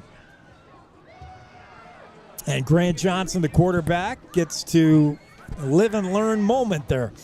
And he's one of those coach's kids who not only has to hear it on the sideline, but later today, tomorrow for dinner, coach would be like, how can you throw that ball from your own 50? True. I mean, you have to see you get it as coach and as from dad. Ooh. You have to be so sure with the football as a quarterback. It's difficult. I know things happen so fast. And credit Jaron Sutton. That kid came flying to the ball. So he really read it and closed on it quickly. And that's something you see quarterbacks study on the iPad. You know, Grant Johnson's going to go back to the sideline and say, where did that guy come from? And he'll be able to see it on film exactly where he came from. There's the kick. Jackson on the return. It's Waylon Cosby out to his own 35. And with 24 seconds here, we'll see if Coach Johnson wants to try anything or whether he's going to be conservative and content to get into the locker room here just down 3. Jackson's played well, so have the Bison. Been a really good game. This is one I don't want it to end. After the next 2 quarters, I want to play 2 more. And I want to play 2 more after that. I hear now. This is a fun football game. 10-7 Bison. Football is. 24 ticks on the clock to go in the half. Jackson, I believe, just going to be careful here. They may try a running play, see if they can pop one. If not, they'll probably take a knee. We'll see. Cosby is in the backfield behind Matthias Wilson. Kendall split to the right down the bottom of your screen. And the handoff. No, they want to throw. They're going to take their shot. Looking for Liam Logan. And they got him. Liam Logan incomplete. Oh. Incomplete. Logan dropped it. Had it there for a minute, but the coverage was good. Jaron Sutton was over there, joined by James Ina. Coverage was very, very good. That wasn't the issue. The ball kind of hung up, and Liam Logan made a great job getting back to it as you take a look. and he just could not secure the catch. So Jackson takes a shot, and just when I say maybe Coach Johnson plays it conservative, he rolls the dice again. He did not play it conservative. He right does there. not.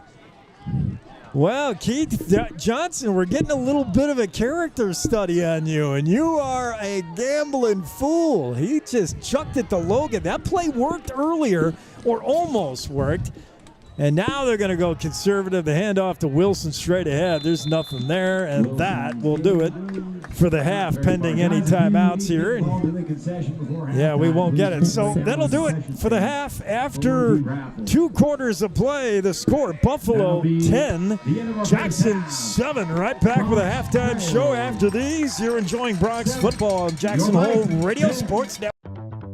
When fire, water, mold, or other damage threatens your home or business, hand the cleanup over to the company that stays with you every step of the way. The trained professionals at ServPro handle everything from commercial water loss to residential handyman services and everything in between. Call ServPro of Jackson Hole at 307-342-1400 anytime, day or night, to schedule an appointment. That number, 307-342-1400 for ServPro. High Country Linen Service has grown with its state-of-the-art facility to be the premier rental service for linens, uniforms, and entry mats. High Country Linen also provides wholesale janitorial supplies, paper products, and earth-friendly cleaning supplies to Jackson Hole, Teton Valley, and beyond. Call 733-2638 or come see us at 355 North Glenwood. On the web at highcountrylinen.com. Experience Jackson Hole like a local. Recently renovated, the 49er boasts a new lobby, extended continental breakfast, indoor swimming pool, fitness facility, and 12-person outdoor hot tub. Located on Pearl Street, the 49er is just 3 short blocks from Jackson's greatest bars and restaurants, where you'll find your home away from home. Enjoy your time in Jackson as part of the Town Square Inns, and stay at the 49er Inn and Suites.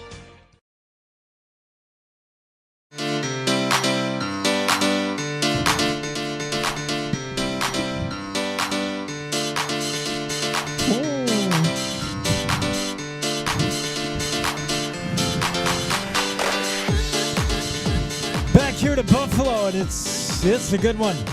10-7 Bison. Bronx have done some good things. The Bison have done some good things, and I'm excited to see where it goes here in the second half. But after one half of play, Kimmy, what stands out to you? What do you like that Jackson's doing so far? What's worked, and you want to see more of it? I mean, I like a little bit coming in. We're doing some different stuff than plays we did last year. I mean, last week. Sorry, not last year.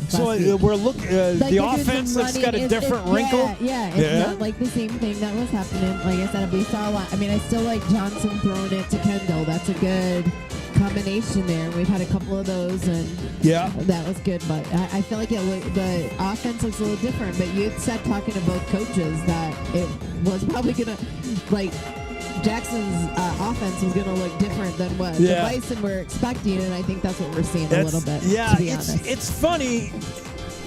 I mean, it's early in the season, so if you're a coach, there's less game planning and game film watching in week 2 than you'll see later in the season.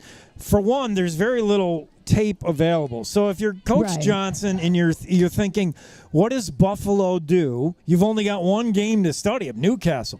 So you don't game plan as much early in the season for the other team because there's not a lot of film available, number one. And number two, you're trying to see what yourself can do, you know? You said with new coaches, it's not even you can go back and look at last year's because they're different coaches. So if you're Coach Johnson, you're like, all right, I understand kind of what Buffalo does. I got one game to study, but I want to see what my guys do, you know? What's Kendall? Can Cosby run? What are we going to do? I don't know if Coach Johnson was faking me out there in the pregame. He said he was going to do a lot of double tight end package bunch and run it more.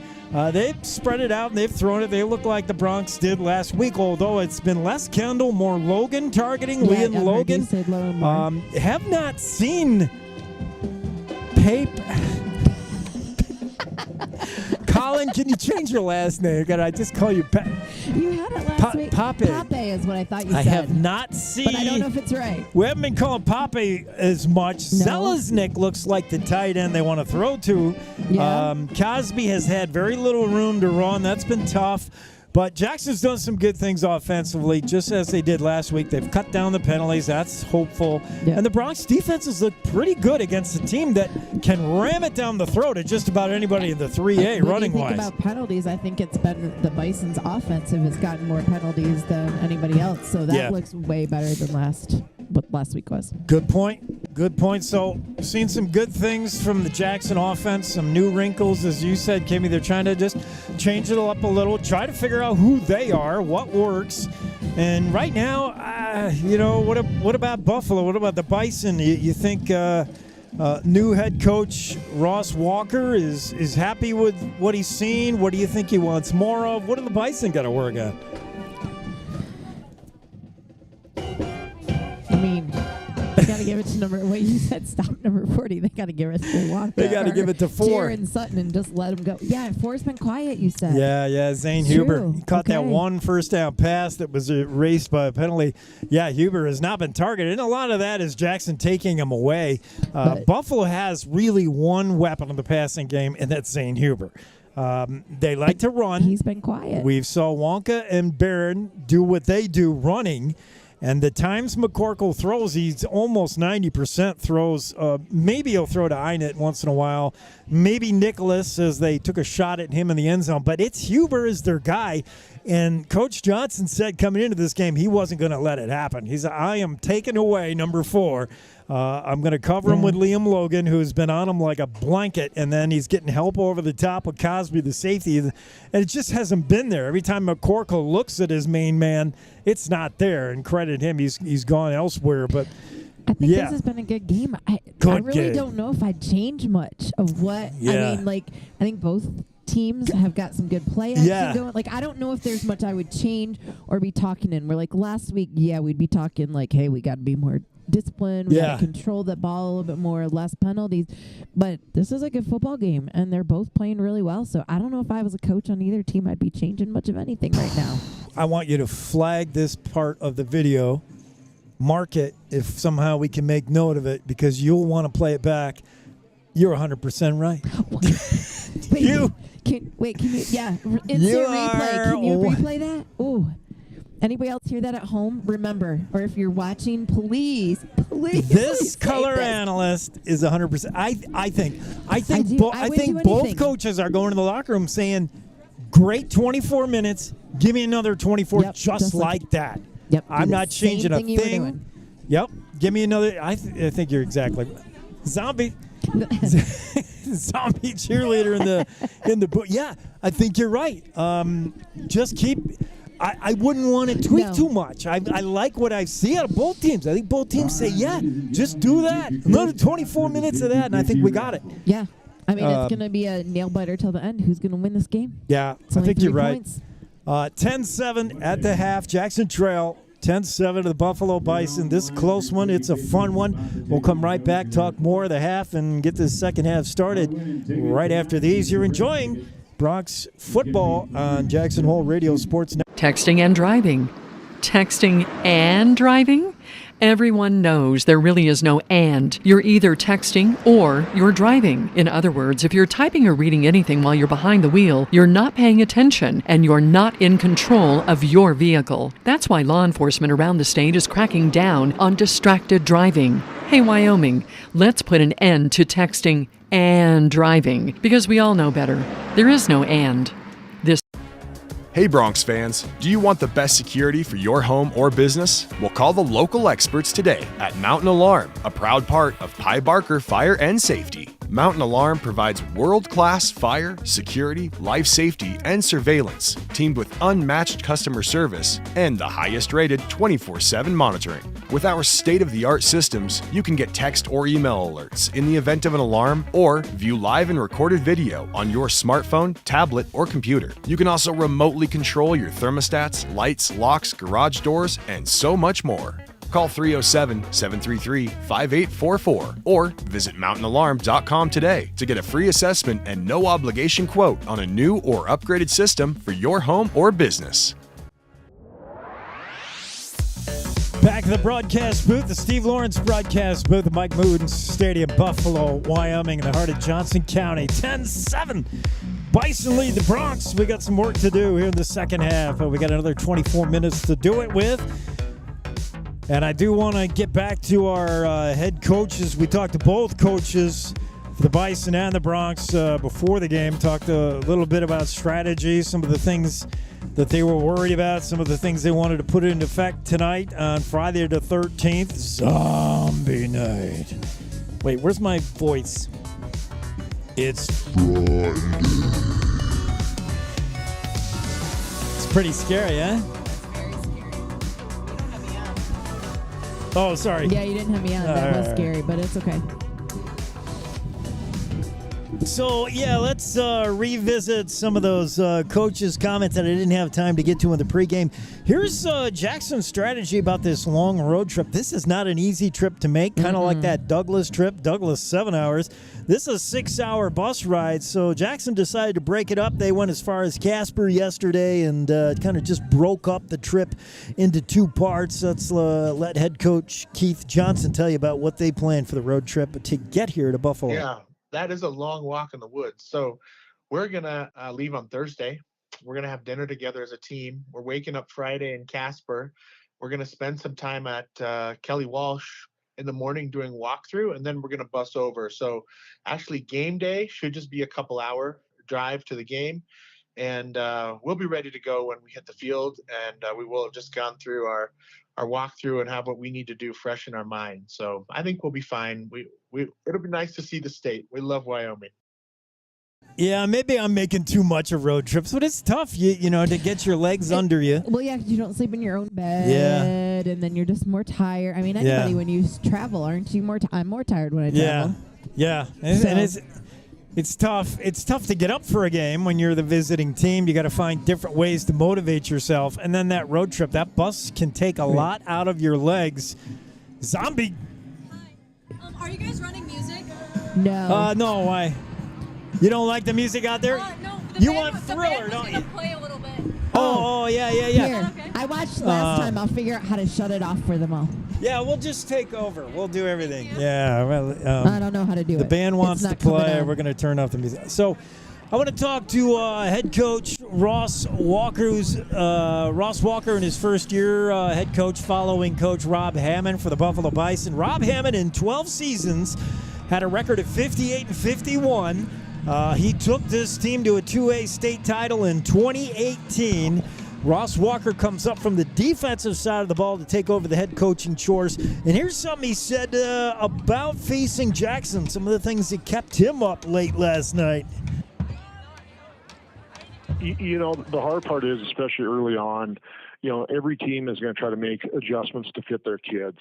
Whether it's offensively, defensively, you know, see where kids are fitting and, you know, maybe finding some different depth or where, you know, different roles that kids may have that they're kind of working through game situations. So we're just trying to, you know, take what we've seen on film, prep for that, but also try to expect some of the unexpected too. And, you know, adjust within game to what, you know, Jackson's adjustments may be.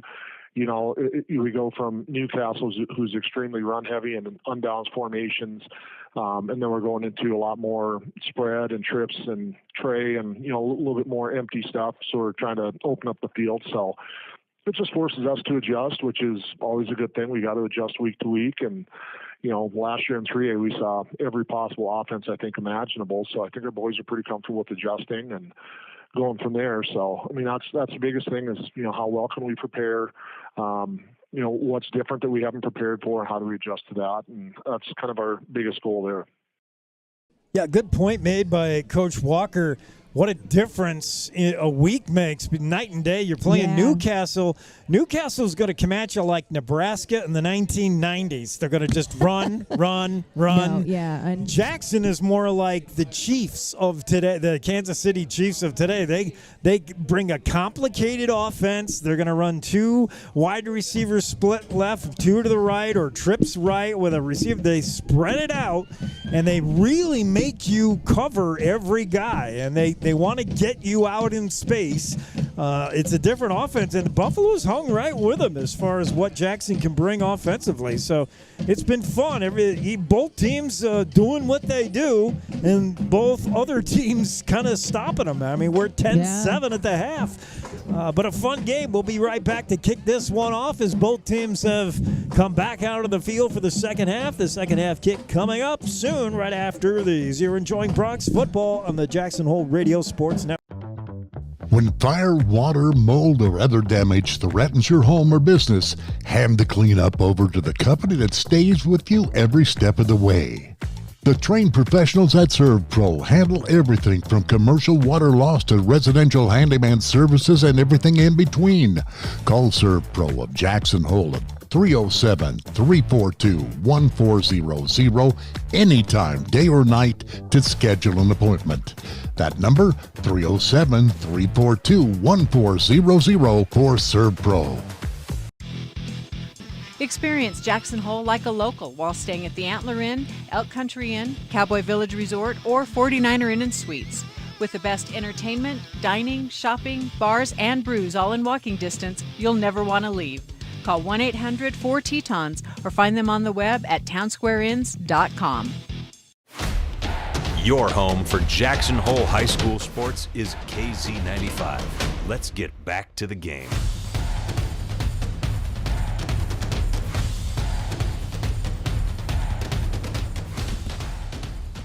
Back to the action on behalf of Jackson Hole Radio. I'm Jake Nichols alongside Kimmy K, bringing you all the action from Buffalo, Wyoming, as we get ready for the second half. It's the Bison 10, the Bronx 7, with a fresh 12 minutes going up on the board when we start this second half. Both teams kind of done the same thing. Both teams have been moving the ball well between the 20s. Both teams, though, have coughed it up, turnovers, and one of them costly, certainly.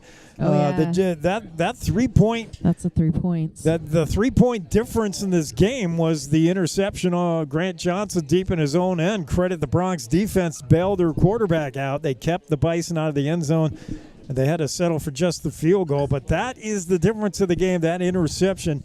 There's been some turnovers from both teams. There's been some good offense from both teams. And I don't know what usually decides close games like this is either a big chunk play or special teams, something funky on special teams. You never know. Oh, I don't know, but like going for it when it was close to the end, I like that our coach did that. Oh, nice yeah. Job. Coach Johnson's gambled a couple of times. That going. I mean, it's because it was so close to paying off. So close. But if you don't try, you're not going to know. You got to try. You got to take that chance. I mean, I'm going to say, football, that's what I loved about the Lions coach last year. Like, he was going to go for it. So that's what it just kind of reminded us. Go for it. He's very aggressive with his play calling. Yeah, so, okay, Newt Rockney, I know you were one of the best, and you have quotes that'll live on long past, Newt Rockney's time. But there's our new Newt Rockney quote. If you don't know, if you don't try, it's third and 65 coming up for Jackson. Right, I don't know if I would try that. Kimmy says you don't know. I would play it safe and just kick it up there. Yeah. No. But close like that, go for it. Try it. Go for it. All right, we're going to make it the new meme. We'll make bumper stickers. You don't know if you don't try, go for it. When life throws you 3rd and 72 yards, go for it. Just try. Or fourth. I tell a bunch of first graders that. 4th and 62 for the Bronx. Kimmy says, just go for it. You don't know if you don't try. If you don't go for it, how are you going to know? Jackson received the opening kick, so they'll kick to the Bison. So the Bronx D has to get ready to get right to work here as both teams out on the field. Back to receive for Buffalo is Nicholas on the near hash. On the far side is the dangerous Huber. We'll see if Isaac Balag wants Alexi Blog rather wants to kick it to one or the other, and my suggestion is not Huber. Maybe Nicholas, maybe kick it out of the end zone. How about that? We'll see. Ball teed up at the 40. We're ready to go. Blog says he's ready to boot it. And the second half underway here in Buffalo as the lights are on. Starting to get a little dark. Beautiful day for football, though, weather-wise. Comfortable 70s when we started. It's going to be Huber. Takes the ball at his own 7-yard line. Huber looking near side. Gets a block. Huber to the 30, 35, 40. Still not down at the 42-yard line. And Jackson's covering kicks continues to be a little bit of a problem. Good job. You know what? So many things that Huber does well for the Bison. And again, we haven't called his name a lot because he hasn't been involved yet. Still football to play. Huber, really athletic, has great hands, good speed. And there you saw his football IQ. I thought he was really patient using his blocks. He got a good block from Sutton. His football IQ is off the charts as well. So He's athletic. He's smart. Up under center is McCorkle. 1st and 10 from the 44. Bison in motion is Einett. Einett gets the carry on that fly sweep. Looking right side. Slips down, and down he goes. No gain. And Barazay first to contact him. Wiley also there. But Einett, I think, took one look at Jack Barazay and just lost his willingness to continue running. Einett's feet just went out from under him. Whoop! I might do that too. I mean, if I'm looking at Barazay and I'm like, I could lay down here on the turf, or I could let Jack Barazay just pound me into submission. Yeah, I think took I'd the right fall choice. Down. I wouldn't get hit by Tate or 2nd Jack. and 10. And they're going to run that play again. No, it's going to be a keeper. McCorkle fakes it. That did not fool the Bison or the Bronx one bit. Jackson snuffed it out. McCorkle, the fake handoff fly sweep to Einett, kept it himself, and coming out of the bottom of the pile there was a lot of Bronx, but Connor Scott was there along with the rest of the Jackson defense. Big play coming up here as the Bronx. It's all about momentum swing, Kimmy, and the Bison had it going into the half with a field goal. Jackson is trying to take it back here with a 3 and out. 2nd and 8 for the Bison. McCorkle with Barron off his left hip in the backfield. The snap, he wants to throw, fires near side, knocked down, incomplete. Matthias Wilson just swatted that ball out of the air. And now he swats himself in the head. What a play by Wilson. Here it is. He's got a man that looked like it was intended for Einett, and Wilson said, not today. It'll bring up 4th and 8, and the Bison will have to punt, so Jackson does their job, 3 and out. Back to receive. For the Bronx, it's Tyson Kendall. The kick from Wonka is a good one. Kendall fields at his own 22-yard line, gets a block, comes now near side, finally brought down by a twin Bison players. 11 and 20 in on that tackle. That's Lane Rabel along with Ezekiel Ramirez on the stop. But a pretty good run back of flags down, and that's usually on the receiving team. 10:20 to go in the second quarter, just underway here in the second half. Bison lead at 10-7 over the Bronx. Looks like block in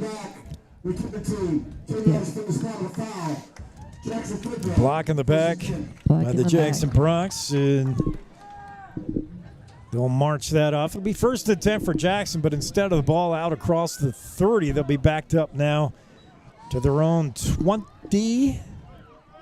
And I believe is where they want to set it. They're not quite sure. Everybody's looking at everybody. Backed up. Where's the guy with the ball? Just set it down somewhere. 20, yeah, we'll call it the 21. About. Split the difference. Bronx first chance on offense. Both teams coming out of the second half now, trying to create a little bit of mo here.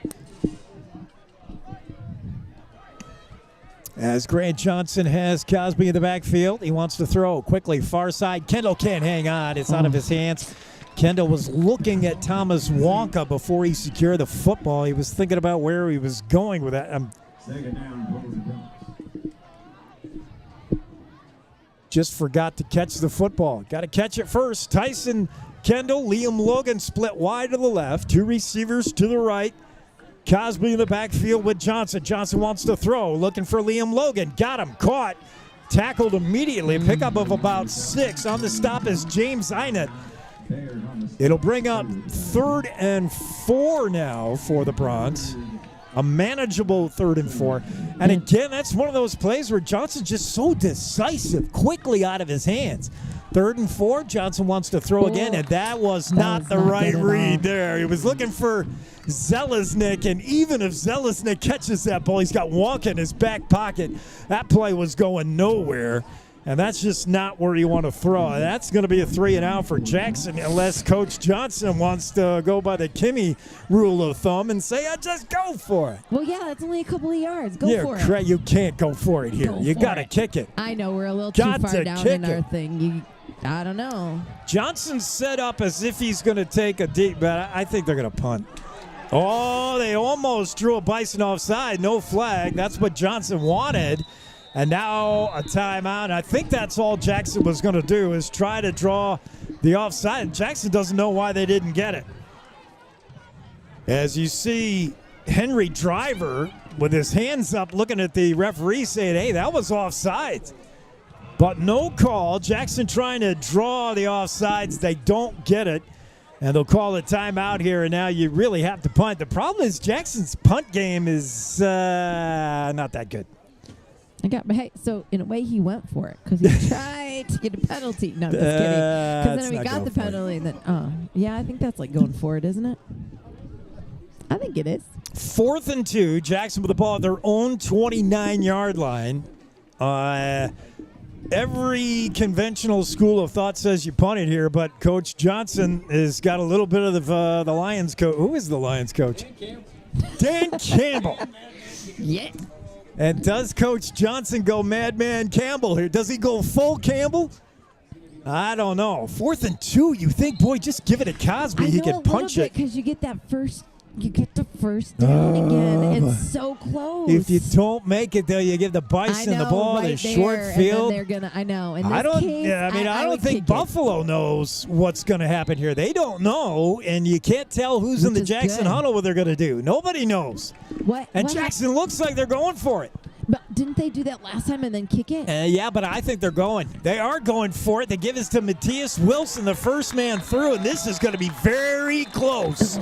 It's all going to depend on the spot. That's Wilson, the fullback, who put his head down, and they say he did not get there. He did not get that. Yep, those Bison are jumping a little bit Wilson did not get it, and the Bison hold, and Jackson turns it over on down. So I don't mind the call, really.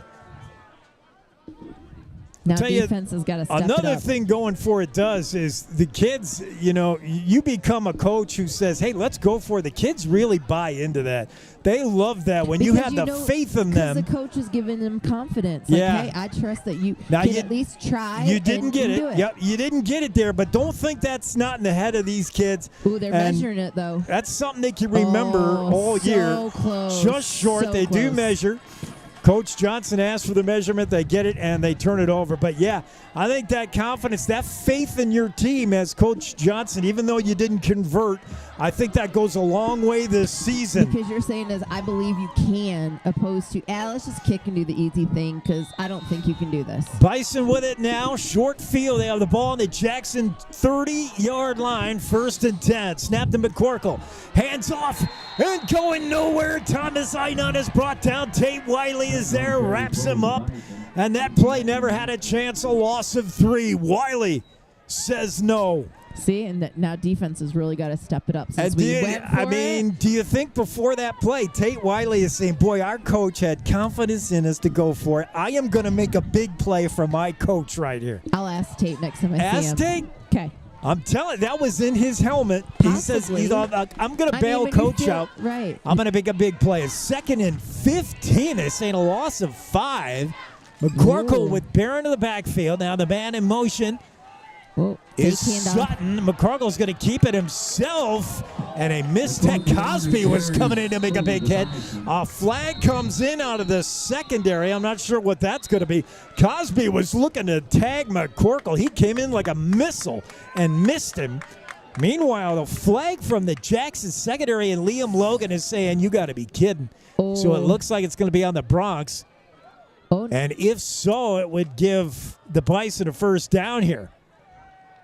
I don't know. There's not. Oh, yeah. Still a discussion. Yeah, they're going to march it off on Jackson. Darn. And, well, we're going to have we'll have no trouble hearing the referee, that's for sure. There's a tackle. Targeting. Defense. That's a 15-yard penalty. We'll go half the distance to the goal. Yeah, I don't wonder if that was Cosby who flew in there, and I don't know what it was. Know. I don't like because they're playing tough like that. That hurts a little bit right now. I think they might have called that on Cosby, who came in head first. Now, he didn't make any contact. He missed the tackle, but I don't know. But that's going to give Bison a first down, 1st and 10. Jackson inside the 20-yard line, about the 19. And McCorkle, same play. Fake hand up to Sutton. McCorkle's going to go right side. They pile him up, and that's going to be enough for another first down for the Bison. And I said McCorkle does not run real well, and I still stand by that. But he had a ton of blocking. Running. He has been running a lot. So I think you need to eat your words. Nah, man, he's not a runner. He's not a runner. But he's doing it. He is. And he's not a small kid, man. I mean, McCorkle's got good size. The senior, he's 6'1", 200 pounds. He's not going to get down super easy. But, yeah, he's been a lot of design run plays for the quarterback for Buffalo. Ball just inside the 10. 1st and goal at the 9. Sticks are down. To get a first down, you got to get a touchdown. McCorkle with Barron in the backfield with him. Barron off his left hip, trips to the right. Keep an eye on that. As man in motion now is Sutton. McCorkle's going to call his own number again. And they'll pull him down. Pick up of about 4. He's going to be short of the first down. And that's another play. That's the same play. A fake handoff to Sutton on the fly sweep. McCorkle keeps it himself. It'll be 2nd down and goal for the Buffalo Bison. McCorkle getting the play from the sideline. Wants to double check that now from Coach Ross Walker. Now he's got it and returns to the huddle. 7:52 and counting here in the third. Bison up 10-7, trying to add to it. Trips left, one receiver wide right. And again, that's Barron in the backfield for McCorkle, who has called his own number now 3 times in a row. McCorkle wants to throw. End zone incomplete. Good coverage on the play. I'm not sure who McCorkle was targeting, but there was really nobody open for the Bison.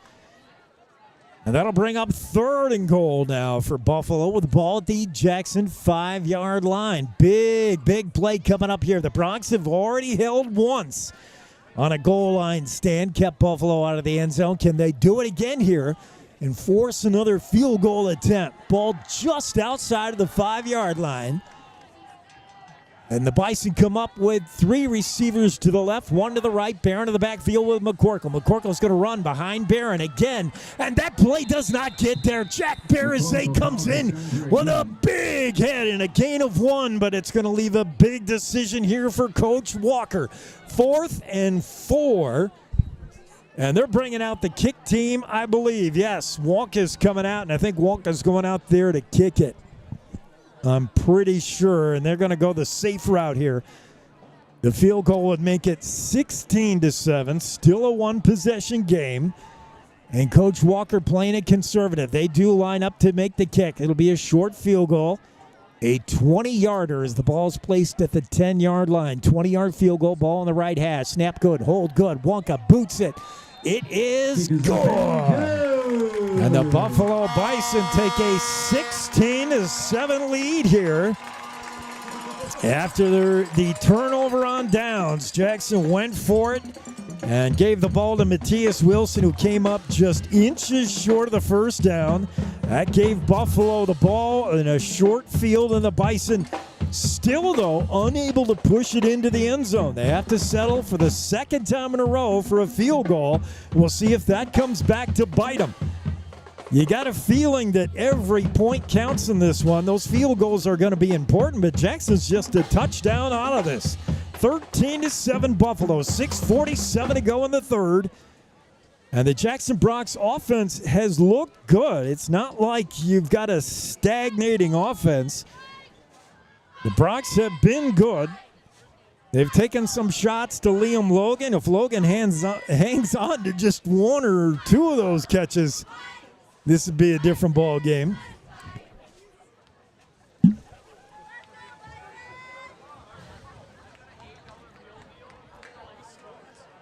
And we get ready for this kickoff now. Moving on your YouTube screen, that's Jackson moving left to right, the Bison moving right to left on YouTube. Hopefully you're joining us on YouTube. Jackson Hole Radio, open your YouTube app and go to Jackson Hole Radio. That's the channel.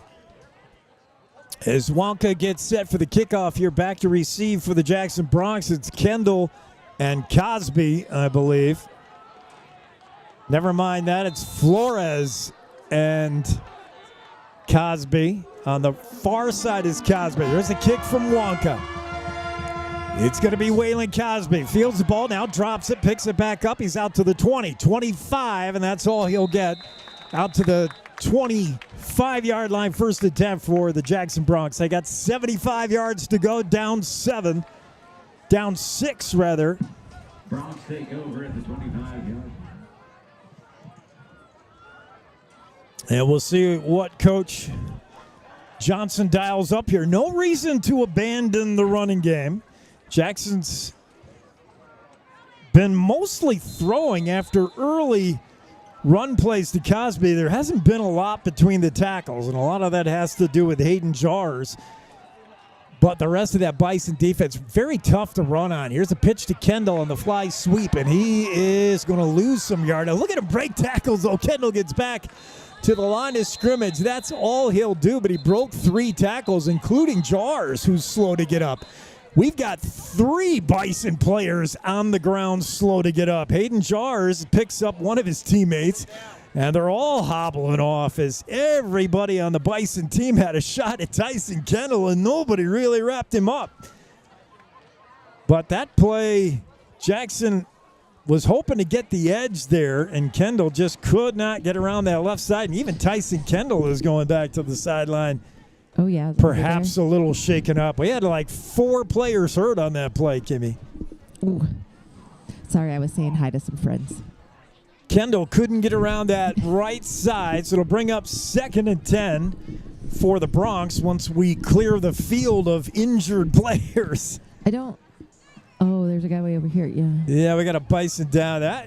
Credit Kendall. I didn't think he was that much of a tackle breaker, but boy, that was a tough run on a play that really didn't look good. He was contacted 2 yards behind the line of scrimmage, and he made something out of nothing. And up is Sutton. Yeah, Jaron Sutton, who's had what a game he's had. When he got hit the one time, they were checking him over here on the sideline. I didn't say anything because he looked all good afterwards. So Sutton comes off. Looks okay, and the Bronx will get back out onto the field. 2nd down and 10. The Tyson Kendall run goes nowhere. That's Liam McPeak at the bottom of your screen, joined by Waylon Cosby in the slot. 2 other receivers to the left. Empty backfield. Johnson going to throw. Has time. Fires. Ball's caught. And it'll be a pickup of Cosby. A pickup of about 6, maybe, depending on the spot. I'll bring up 3rd and I think 4. Or are they calling that incomplete? No. It is a catch out to... No, they are calling that incomplete. Perhaps Cosby dropped it. Let me see. I don't know. I didn't see. When it gets night and the lights come on, I can't see as well because I'm old. I thought he had it, but... It's again McPeak and Cosby to the right side. Now the referees want a minute as they... Please set the game clock to 6:13. Yeah, see, the game clock, they thought that was a completed pass. And they're going to say incomplete. So 3rd and 10 for the Bronx. Ball still at their own 25-yard line. They got to get to the 35. 2 receivers left, 2 to the right. Empty backfield. Johnson has time. Fires over the middle. Wants Waylon. Cosby got him. It's incomplete to the 49-yard line. That and was a big catch. Big play. On the coverage is Zane Huber, who made a big hit, but credit Cosby. He hung on to the football. That was 6:08 to go. Jackson's on the move. Cosby out of the backfield. Catches the ball in the flat. Cosby breaks 1 tackle. Won't get away from the 2nd. And Wonka brings him down after a pickup of a yard. It'll bring... Let's say 2 yards. 2nd and 8. All right, we'll give him 2. 2nd and a short 8. Jackson going no huddle. That was effective early in the first half. as they try to go up-tempo. Jackson trips right, snap, and we got movement. That's going to be on Liam McPeak, I believe, who was checking to see whether he was onside.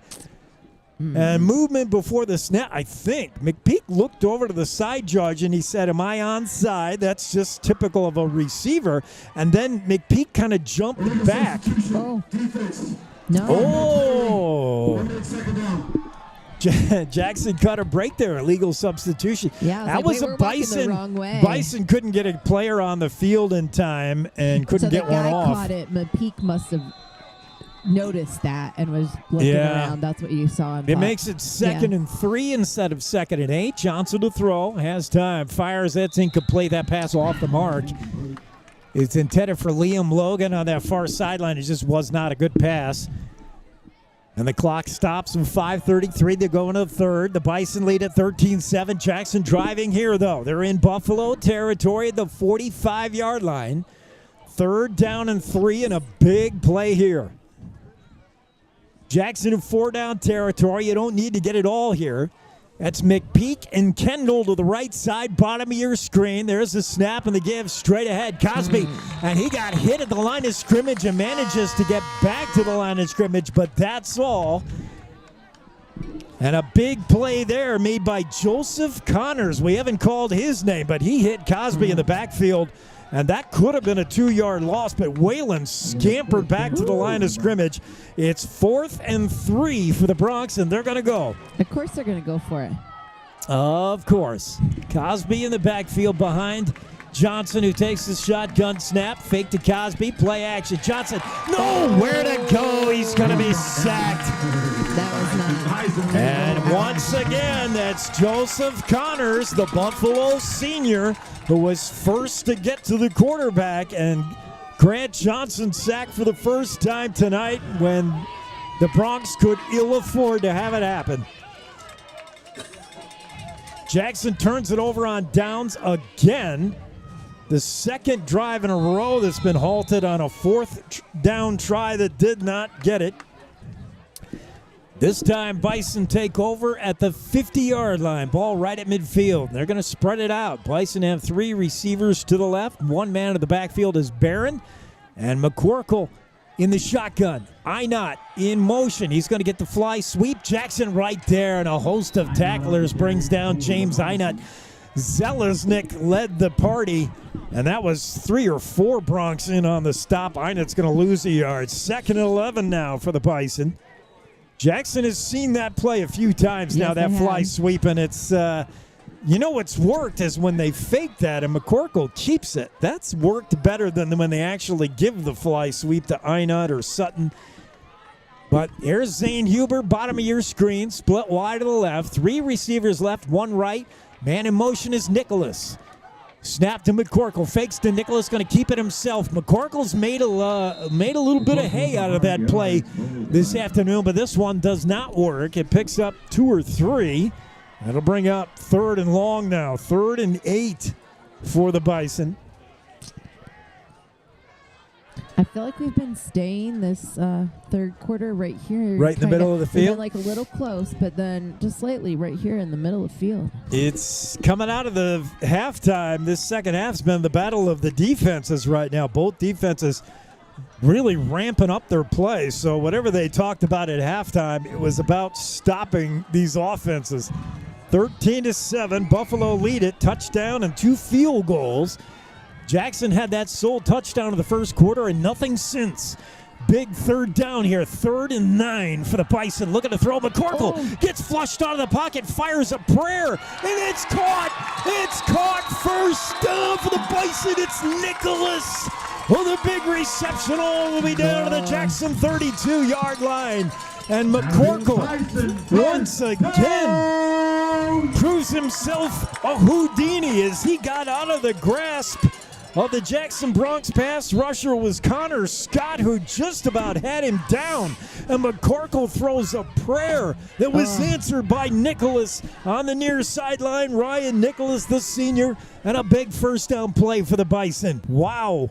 To the Jackson 31. 1st and 10. Johnson McCorkle under center. Gives it straight ahead to Wonka. No, he's going to keep it himself. Nothing doing. Jackson saw it coming. Tate Wiley is there, but the first guy to make contact was actually, I believe, Zelaznik again. We've called him a bunch. Yeah, it is.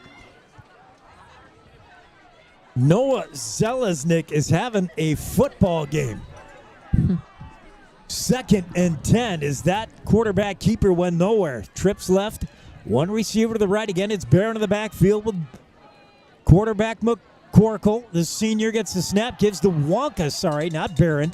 Thomas Wonka straight ahead. Talk about a north-south runner. Wonka didn't waste any time. There was no juke. There was no jive. There was just put a head down and get some yardage. He did get about 5. It'll bring up 3rd and 5 here for the Bison. Good straight-ahead run by Tommy Wonka, who stays in the ball game in the backfield along with McCorkle. It's McCorkle, Wonka to his left hip.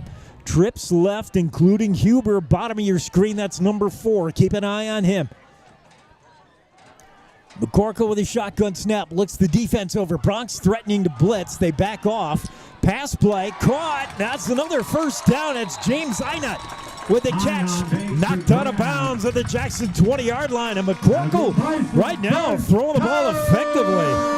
That was a quick little pass play and a first down to James Einut. And, you know, all night we've been waiting for Zane Huber to do it for the Bison, and it's been other guys. He's been kind of quiet, and now stepping up.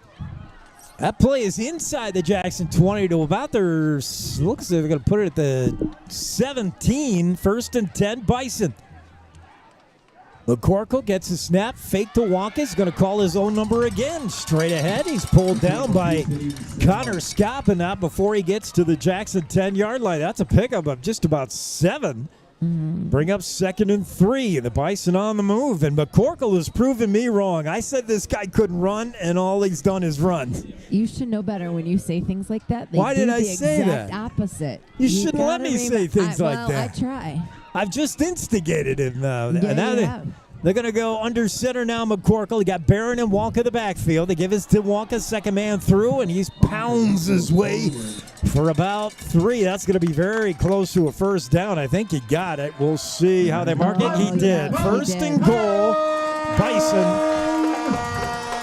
Boy, that's difficult when Barron is blocking for Wonka, and they just go right behind that big offensive line, and that's a lot of beef right there. Jackson did a good job to stop it, but not before the first down. 3-yard pickup. First and goal from the 5. We'll see if the Bronx can keep the Bison out of the end zone for the 3rd time in a row. McCorkle under center. The snap and a give is to Wonka. He pops it outside and picks up a couple. He's inside the 5 to the 3. But the Bronx make the stop. This time Wonka popped it outside. He looked inside behind Barrett, and he thought he saw something, and he bounced it outside to the left. But Jackson able to make the stop. That's the end of the 3rd quarter. When we come back, we're going to find out if the Jackson Bronx can make a goal line stand. After 3, it's Buffalo 13. Jackson 7. Back with more. You're enjoying Bronx football, the Jackson Hole Radio Network. Texting and driving. Texting and driving? Everyone knows there really is no and. You're either texting or you're driving. In other words, if you're typing or reading anything while you're behind the wheel, you're not paying attention and you're not in control of your vehicle. That's why law enforcement around the state is cracking down on distracted driving. Hey, Wyoming, let's put an end to texting and driving, because we all know better. There is no and. This message was paid for by WYDOT. Yeah, Hayden Jaworth was an all-state player. Live play-by-play coverage of Jackson Bronx sports continues with Jake Nichols on KZ95. Well, both teams make the 97-yard trip down to the other end of the field, and we'll switch sides. Fresh 12 on the board, and the Bison facing yet another goal line drive here, and the Bronx trying to keep them out of the end zone. But any kind of score here makes it a 2-score game. If they have to settle for the field goal, Oh, yeah. If they get in the end zone, I mean, you don't want anything. Like, if we can hold Jackson, them off, we only have to score once. you can't afford anything right now if you're the Jackson Bronx. You need a turnover. You need some kind of big stop. But Jackson cannot let Buffalo get into the end zone. That's number one. And then if a field goal attempt comes, you don't want that either. As the Bison break the huddle here, it's going to be Wonka and Barron in the I formation with McCorkle under center. He's going to give the Wonka, second man through, pounds it, doesn't get in, flags fly, and this could be on the Bison. Flags in the backfield, looking for Buffalo perhaps holding. This would be a big, big penalty to push the Bison back outside the 5, perhaps. It's second and goal, Buffalo at the 3, but we'll see what this penalty is about. Ooh, Bison are backing up a little bit. Yeah, it's going to be on Buffalo. Okay. That's going to be motion before the play, and Jackson catches a break there. So first and goal now with the ball just inside the 10-yard line. Bison trying to punch it in, take a 2-score lead. This would go a long way toward trying to put it away for Buffalo. They've had to settle for field goals the last 2 times down here in the red zone. We'll see if they can punch it through. McCorkle under center, I formation. Barron, Wonka is the second man through. We'll see if Wonka gets the call. He does. Tommy Wonka, left side, nothing there. And the Bronx stop Wonka at about the 8, a gain of a yard, but that's not going to be enough. And That's we'll bring not up gonna be enough. Third. a break. Third and goal now from the Jackson 7. Right now, Buffalo not even trying to trick the Bronx. They are saying it's going to be Wonka, and it's going to be behind this big offensive line, and we bet you can't stop him. Wonka moves Barron a little bit where he wants him. I formation, but McCorkle under center. Big play coming up here. The snap. They give it to Tommy Wonka. No, it's going to be a keeper. McCorkle looking left side, running for the pylon, and he's in! Buffalo touchdown, and that fooled everybody. Oh, boy.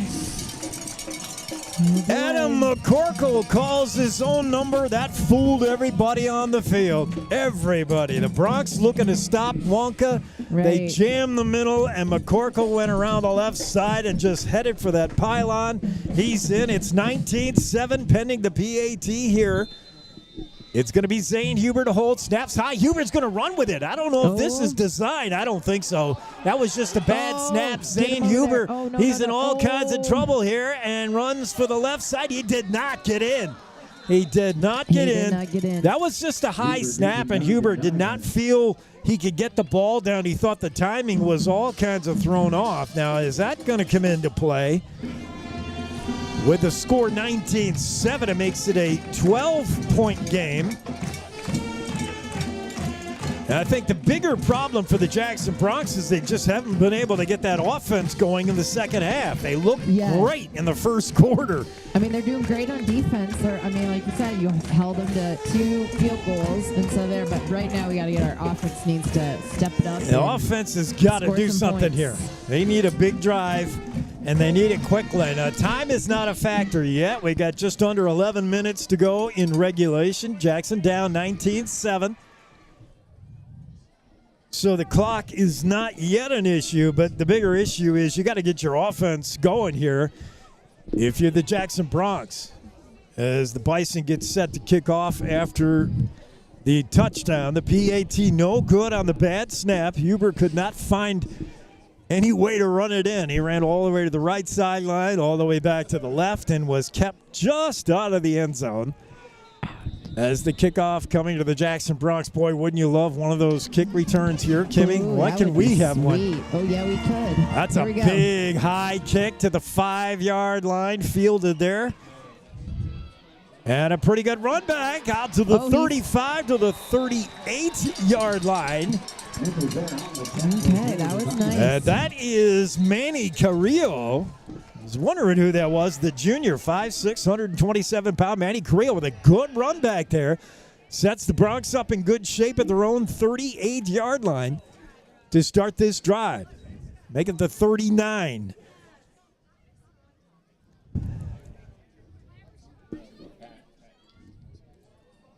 Jackson Bronx trying to find a little bit of offense here. They trail by 12, so they need 2 scores. Grant Johnson to throw. Look out! He is put down. Hayden Jars. And Johnson's slow to get up. Jars came around that left side. He was playing left hand. Johnson's going to get up, but boy, he took a shot. That was a hit for from sure. Jars, the all-state edge rusher. He was all-state last year as a junior, big kid, senior, 6'2", 225, and he hit Johnson at top speed. Grant Johnson's no small quarterback either. He's a big kid, but Jars, he's just playing on another level and another planet. And he has disrupted this Bronx offense on more than one occasion. We said he was one guy you got to get blocked. And that's a huge loss for Jackson. It's going to bring up 2nd and long as they put the ball at the 31-yard line. 2nd and 18 for the Bronx. Grant Johnson stays in. He's got Zelaznik, McPeak to the right side, Kendall to the left. One man in the backfield is Cosby. Johnson's going to throw quickly. McPeak on a little screen play. Nice block by Jack Barazay, and that play picks up the yardage lost on the sack out to the 37-yard line. It'll still bring up 3rd and 12. So they get a little bit on that little wide receiver screen to Logan, and a nice block by Barazay out in space, but well, you need bigger plays than that. You need chunk yardage here. 3 junk yardage. Chunk, not junk. I thought you said junk. All right, I'll take some junk yardage too if it works. 3rd and about 12. Johnson, empty backfield, and again the pressure gets to him, and down he goes. Johnson never had a chance. In on the tackle, Ezekiel Ramirez, the junior, the first to get there. And Jars was not far behind either. Ezekiel and Jars. Ramirez and Jars on the stop. That sack is going to... We're going to have to... just end that drive for the Bronx. They're going to have to punt it for the first time tonight. They've gone for it 3 or 4 times. They were successful, I think, on 1 4th down try. Not successful on 2 others. As here's the punt.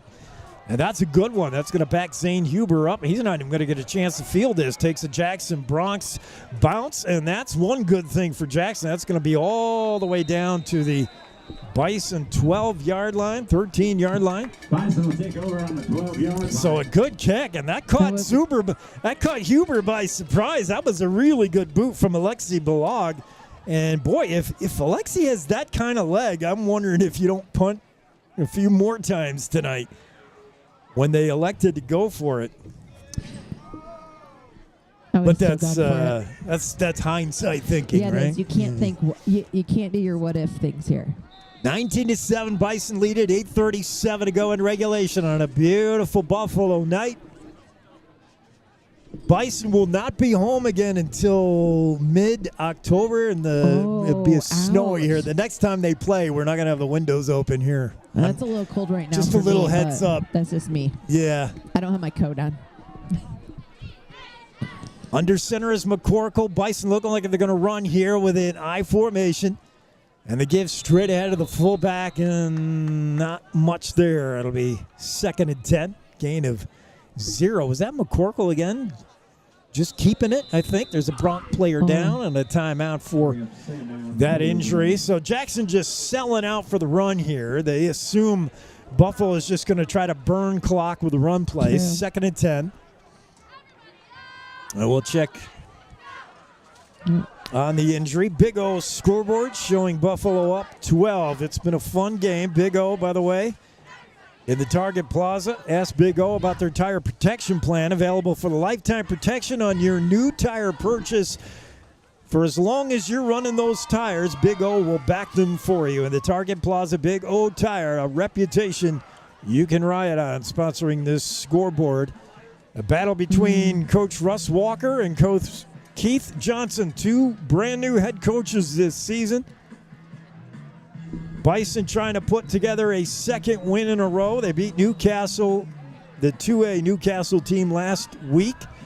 And the Jackson Bronx lost a heartbreaker last week at home to Douglas in a game Jackson could have done a lot more there. They ended up losing that game only by 10. And Douglas has gone on to be the third-ranked team in the 3A, according to the latest YO Preps coaches and media poll. So Douglas is no joke. And Jackson, if not for the penalties last week, very well could have beat the Bearcats. Yep. I mean, I'm not disappointed with the second half. I just not am seeing what I saw last week or what I saw in the first half from our guys. It's been a quiet second half offensively for Jackson. It's Tate Wiley, the guy down for the Jackson Bronx, slow to get up, but they're starting to hoist him up. We'll see if he can get off. We told you before the game that Aiden Kim Miller is got an ACL tear, and he's gone for the season for Jackson. Wiley put no weight on that right leg, so that's not a good sign. No, Jackson, that's not a good sign. Coming into the 24th season, the Bronx, one thing that they could kind of point a finger at and say this is going to be good for us this year was the offensive and defensive line. Experienced, big, size, and now we got two of those guys we've been heralding all year. They're gone, or at least Wiley is out and Kim Miller gone for the year. So, yeah, Wiley, he's still he might be putting some weight on it on the sidelines now. 2nd and 9 for the Bison, deep in their own territory after the Jackson punt. They lead 19-7. They're just trying to burn clock here. Don't want to do anything risky backed up in your own end, but we'll see if McCorkle elects to throw. He's in the shotgun. He's got Barron of the backfield with him, the sophomore. Barron has been running out of the backfield as a freshman. He was here last year. Here comes that fly sweep. No fake. McCorkle again calling his own number, but he's done that often enough that the Jackson Bronx are not going to buy it this time. Yeah, reading that one. They did read it well. McCorkle's got maybe a yard. It'll bring up 3rd and 7. Brings up gains a few on the play, brings up 3rd down forward. Jackson Bronx defense once again being asked to come up with a big stop here. Twice they've kept the Bison out of the end zone, and Buffalo had to settle for field goals. They need to stop here to give the ball back to their offense.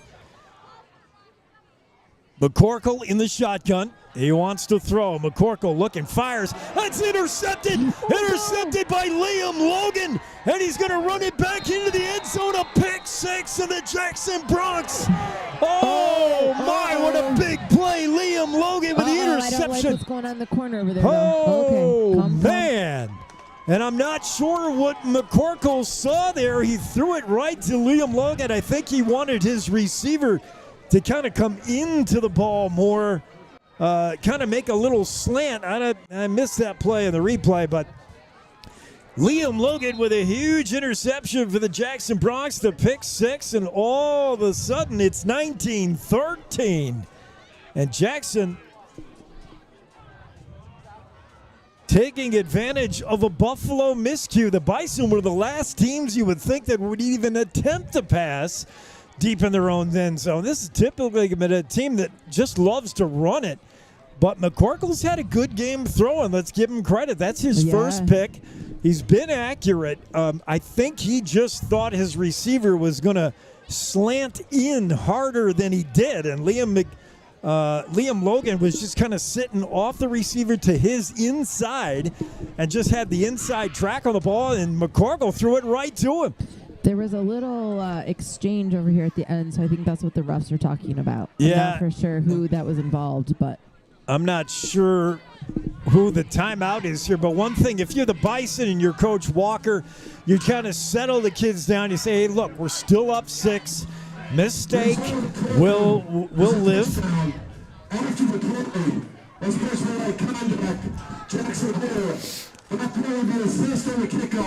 Yeah, and Jackson did that last week, and I want to say it was Logan that did it, and it's a little you got to fix that stuff. And kind of rubbing it. Yeah, I don't know. You know, the best way to show up the other team is to score the touchdown and give the ball back to the ref and walk away. Yeah. And if you want to chatter about it, if you want to run the jaw, man, it's just going to cost you 15. It's not worth it. Jackson's going to try the PAT here to try to get the game within 5. 19-13, and again, that's a Bronx problem. Coach Johnson's going to have a serious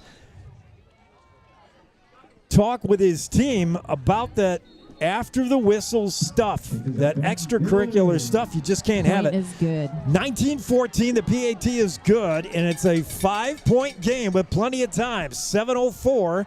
Bison are going to get the football, and the Jackson Bronx defense, boy, you've asked a lot of them all night long, and you're going to have to ask even more. Jackson needs another big stop here.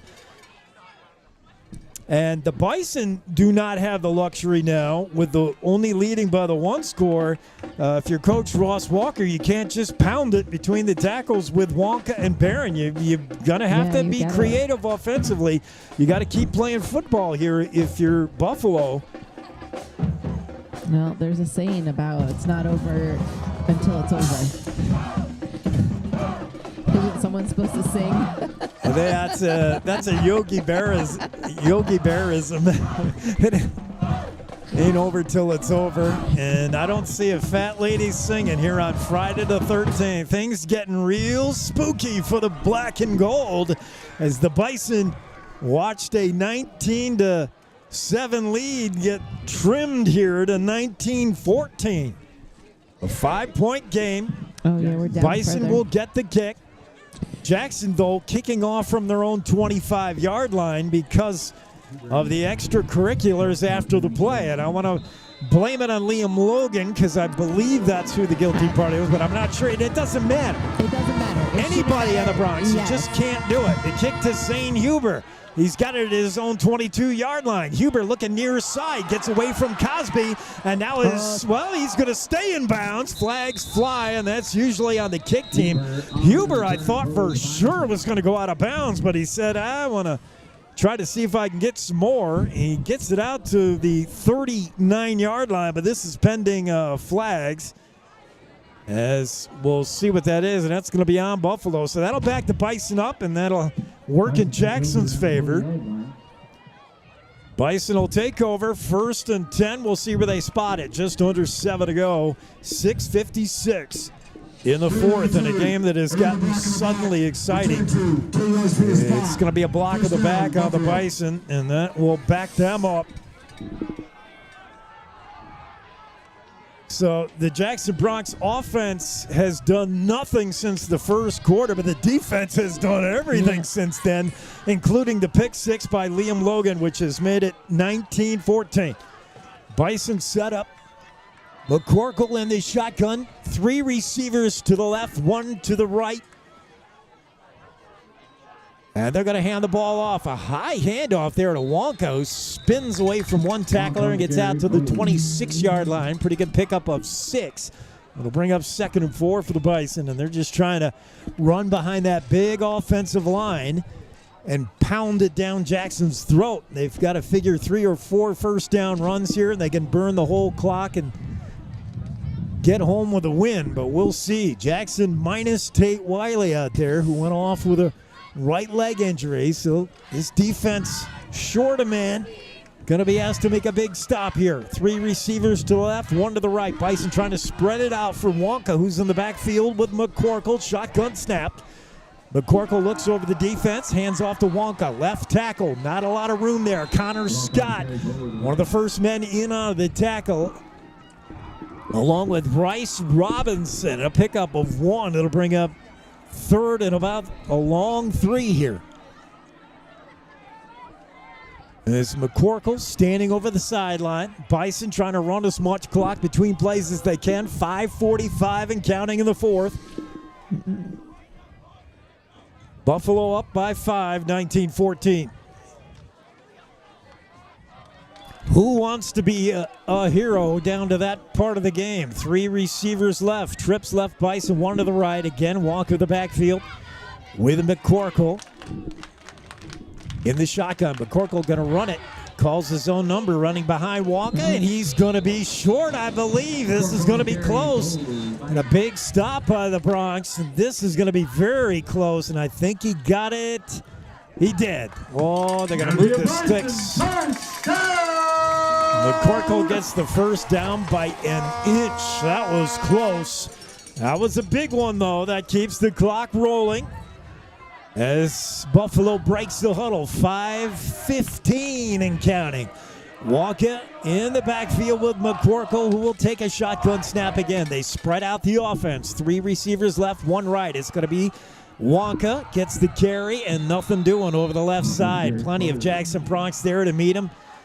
And that play gained nothing. 2nd and 10. Good job by that Jackson defense. Looked in on the stop was Diego Maris. It's 5'10", 250-pound junior who stuffed that one, and Wonka has nowhere to go over the left side. He might have got a yard. 2nd and 9, Buffalo. Clock ticking, 4:35 to play. Bison, again, same formation. Trips left, 1 receiver to the right. Wonka in the backfield with McCorkle. Ball on the far hash, left hash. McCorkle got to keep it himself. He's knocked for a loss. That's going to be a loss of 2. Oh, wait a second. He got out of there. McCorkle got rid of that football. How did he give that ball? That is the 3rd time. I don't know how that guy does it. He has gone down and he's just tossed it. McCorkle was sacked for a 2 or 3 yard loss, but somehow had gotten the ball out of his hands to Wonka, who ran for a first down. I don't know how he did that. I just tried to watch. All eyes are on Adam McCorkle, who was wrapped up by 2 Bronx tacklers. And while we watched McCorkle get sacked for a 2 yard loss, nobody was looking at Wonka, who ran around the left end for a first down. Woo, that tricked everybody. Been 3 times. How has he gotten that ball off? Another first down here for Buffalo as they're trying to grind away the yardage and the clock. McCorkle barks out the signal, gives to Tommy Wonka, and again he goes down the left side. Nothing there. He picks up maybe a yard with a fortunate spot, but really nothing doing. And again, Maris is right there on the stop. Timeout. This time, Coach Johnson wants to stop the clock, I believe. I think it's a Jackson timeout. Jackson Hole Ford with a timeout. That is a Bronx timeout. That's their first of the second half, leaves them with 2, and that's Coach Johnson just trying to stop these clocks from going. The Bronx down to 1 timeout, sorry. That's their second. 4:03 to go. Coach Johnson stops the clock with this timeout to make it 2nd and 9, and that brings us a chance to talk about Jackson Hole Ford. Locally owned and operated. It's locals serving locals.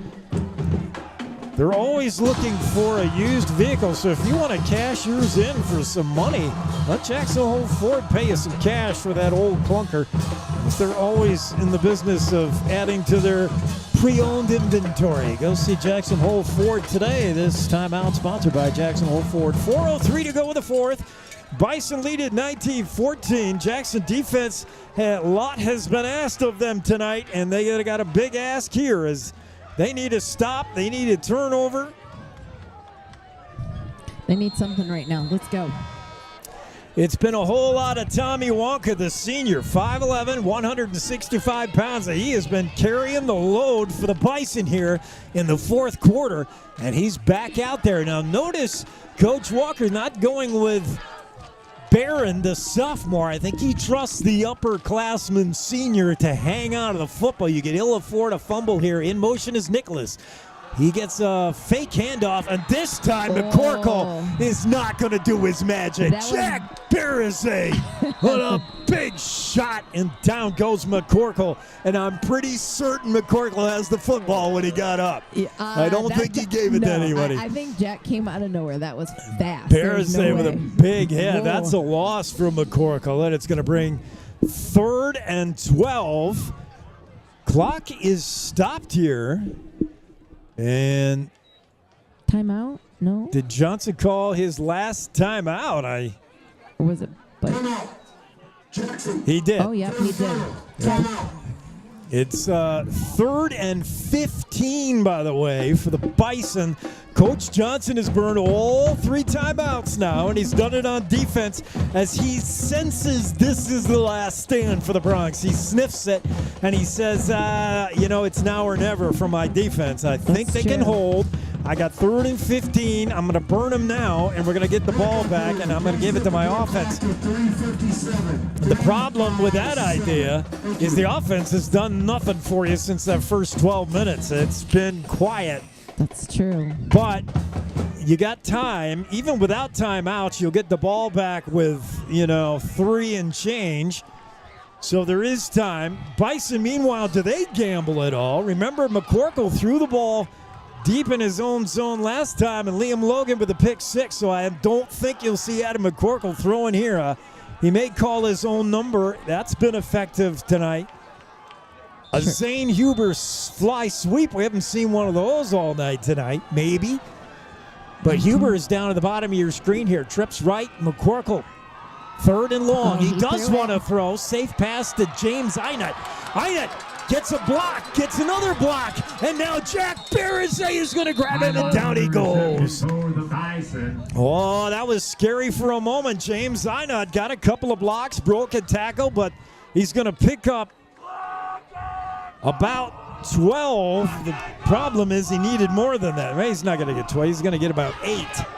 It'll bring up 4th down and 5, or a long 4. 4th and 4, Bison in punting formation here. Wonka does the kicking. He's got a good leg. He's certainly got enough leg to get it to the end zone, but he wants to try to... Think they go for it? Pinch him in short. I don't think so. Buffalo's done everything conservative all night. They've kicked 2 field goals. Which why they might go for it. They've been... And look at those 2 field. Here's a timeout as the Bison do want to talk this over. I believe they called. Yep. We don't have any more, do we? Buffalo wants to. So let's talk this over with them. Bison have shown every bit that they're being conservative. Coach Ross Walker in his first year, twice he's faced with 4th down to the red zone, and twice he elected to kick the field goal. Now, Coach Walker may know something because he leads by 5. If he doesn't kick those 2 field goals, Jackson leads by 1. So how big were those 2 field goals that Walker elected to kick? Huge. They're the whole game. So he's been conservative so far tonight. I think there's no way they don't punt it. I think right now they're talking about how to cover it, best coverage. And you got to make sure that Tyson Kendall, who's going back to receive for Jackson, doesn't get loose and start running like crazy. With 3:01 to go, we'll see if Coach Walker does indeed to elect to punt. He's got Wonka ready to boot it. Tyson Kendall is the lone man back, standing at his own 12-yard line. Bison at their own 48-yard line, and they look like they're going to kick it. High snap. Wonka gets it off. It's going to be a short kick. That won't get to Kendall. Takes a bit of a Buffalo bounce and dies at the 25-yard line. So there it is. Jackson knows what they're up against. They got to drive 75 yards in 3 minutes. And they trail by 5. So they're nothing secret. You know what's ahead of you. And remember, Hayden Jars, number 50 for the Bison. Whatever you want to do offensively, you've got to block that guy or he's going to wreck all your plans. Okay. All I know is I'd just like to let's go down this field this way. I mean, you can have the greatest celebration party planned of all time, and if you invite 50 to it, you're asking for trouble. Somebody better tell 50 that he's not invited. 1st and 10 for the 25. Jackson with just under 3 minutes to drive 75 yards, trailing 19-14. This is the ball game. Right here, Grant Johnson. There's probably not a lot of time to run the ball. You can pick your spots, maybe run it here and there, but you're pretty much down to throwing. Grant Johnson looking to throw, trying to get out of there, and it's Rodriguez again. Big sack. Not Rodriguez, Ezekiel Ramirez, who's had a couple of big sacks here down the stretch. Johnson's going to lose 3 yards on the play, 2nd and 13. Meanwhile, the clock ticking. Jackson got to get going here. Johnson calls for the snap, back to throw. Look at he wants one long. He's going to throw underneath, and it's tipped and incomplete. It's Tommy Walker who got a hand on that ball. The pass intended for Tyson Kendall. It never got there. Walker got a hand on it, and it's 3rd and 13 now for the Bronx. Grant Johnson thought he saw something. Kendall was open. He had coverage over the top, but Wonka from his linebacker spot just dropped back deep and was able to get a hand on that. Big down. This is the game. 3rd and 13. Johnson to throw. Pressure. Fires. Incomplete and almost picked off. Grant Johnson had, there's a penalty. A penalty flag down as Johnson slow to get up. Ramirez hit him along with Jars. And could this be roughing the passer? We'll see. As Jars really put another shot on Grant Johnson. Oh my, it is roughing the passer. And I'm not sure if it was on Ramirez or Jars. They both had a shot at Johnson, and I don't know how Grant Johnson got up after that. He's been hit a few times. He sure hard. has. Ooh. Somehow he got rid of that. 2:12 to go. The penalty gives Jackson new life. Ball at their own 37-yard line. 2:12 to go in regulation. And suddenly the Bronx have another opportunity here. 1st and 10. The snap, and the give is to Cosby ahead. He's got about 3 or 4, but that's just not going to get it done now. Clock ticking now, under 2 minutes to play. Jackson going no huddle, trying to hurry. Liam Logan, Waylon Cosby split to the left, bottom of your screen. Up at top, it's McPeak and Kendall. Empty backfield. Johnson has to throw. He's going to throw. Has time. Fires. Got him in. Caught. Hit immediately. And that might have made it incomplete. That was a big shot. And it is incomplete. Liam McPeak could not hang on to it. It would have been short of the first down. It would have stayed inbounds as well.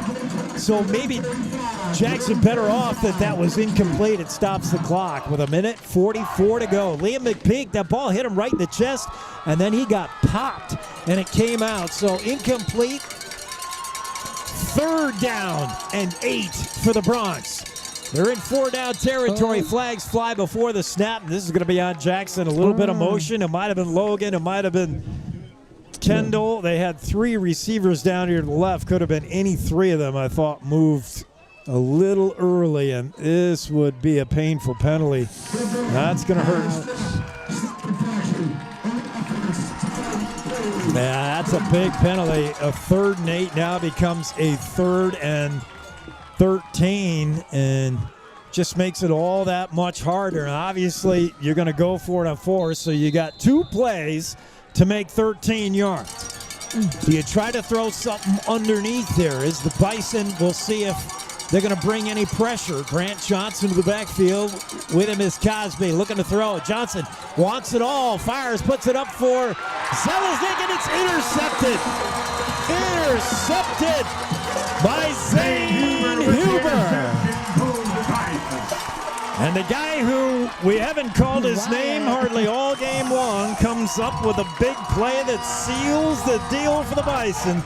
Zane Huber with the interception. Grant Johnson overthrew his intended receiver, Zelaznik, and I think Johnson thought in his mind he was throwing to Kendall, who's got speed. Zelaznik is not nearly as fast. Maybe a little bit. The tight end, and Grant Johnson just laid it out there. He overthrew him, and there's really nothing you can do. Buffalo was playing so deep.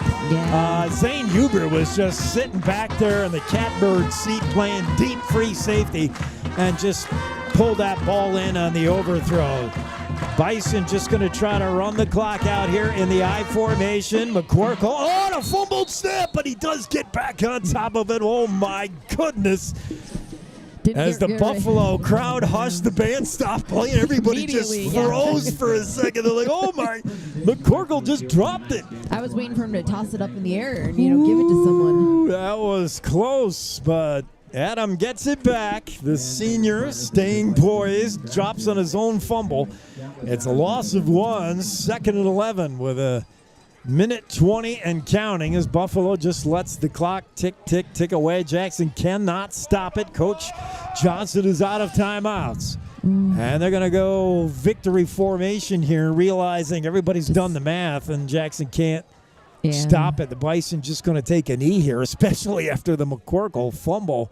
They're not going to goof around as McCorkle gets under center, takes a look at the play clock, the snap on the knee, and one more of those, and we're done here. But wow, what a game. The Bison 19, the Bronx 14. This one got fun. This one was fun all the way. Yeah. It's just the Bronx offense kind of got quiet there for a while, and the defense took over. But it's been fun and back and forth all the way as the Bison set up here to run one final play, and there it is. So Buffalo gets their second win of the season, their second win in a row. As the Bison yet to play a road game. They've enjoyed 2 home wins to start the year. With the win, the Bison improved to 2-0 on the year. And with the loss, the Jackson Bronx take their second loss in a row, and their record falls to 1-2 in the season. And we said it last week. We'll say it again this week. It's a game that Bronx did a lot of good things. They had another woulda, coulda, shoulda. If a few things go differently, Jackson could win this one, but it's just not there. We'll take one break, come back and wrap it up for you. This final, once again, Buffalo 19, Jackson 14. Back to the booth to wrap it up after this. Jackson Hole Radio. Cashmere, silk, down, or denim, Blue Spruce Cleaners is where you take them. We have a friendly, knowledgeable staff eager and happy to serve you in 2 locations and on the road with daily pickup and delivery service and expert tailoring on site. We offer the best in green, effective, and gentle cleaning with Green Earth Cleaning and professional laundry for your sweaters, gowns, comforters, and linens. Blue Spruce Cleaners is a recognized reduce, reuse, recycle business leader, providing green, affordable, and friendly service to our community for over 20 years. Whatever the season, whatever the reason, Blue Spruce Cleaners. Live play-by-play coverage of Jackson Bronx sports continues with Jake Nichols on KZ95.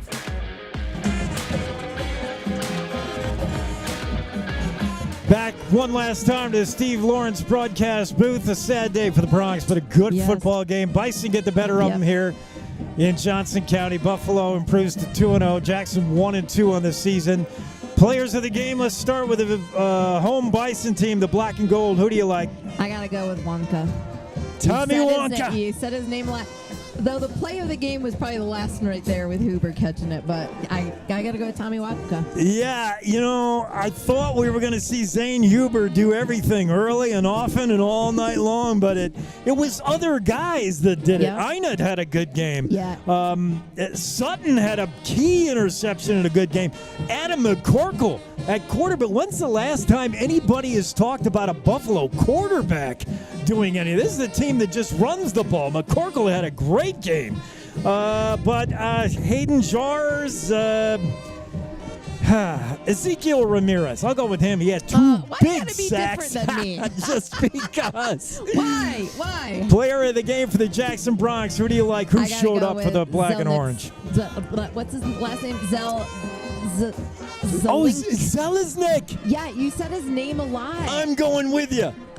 Noah Zeliznik, the junior, 600, 190. I'm going with you on both sides of it because we did not see Pape. No, you didn't say him. I mean, I do have to say, too, Jack Berzay had 2 awesome Berzay had hits big there. plays. Very end, I would put him up there, but most of the game, you said Jackson has 2 tight ends, Pape and Zeliznik. Pape, we didn't even, I don't know that we saw him after the first series. I don't know if we saw him at all. Zeliznik on the defensive side of the ball as well. Connor Scott had a big game, but Matthias Wilson, I'll go with you, 34. He was strong today, Zeliznik. All right, those are our players of the game, and that's the final, and we got to wrap it up because we got to scoot. I got Riverton Rodeo to do when we're out of here. All right. Yeah, let's scoot. That'll do it from Buffalo. The final, once again, the Buffalo Bison 19, the Jackson Bronx 14. It was a fun game, and there's a lot of upside for the Jackson Bronx. This is a good football team that has come up just short now, 2 weeks in a row. But I think good things are happening down the road. Tonight's action brought to you by Mountain Alarm of Jackson Hole, the Wyoming Department of Transportation, ServPro Jackson Hole Ford, Big O Tires, Town Square Inns of Jackson Hole, and the Blue Spruce Cleaners. For Jackson Hole Radio, on behalf of Kimmy K, I'm Jake Nichols, wishing you and yours good night. God bless. We'll see you again next week for more Bronx football.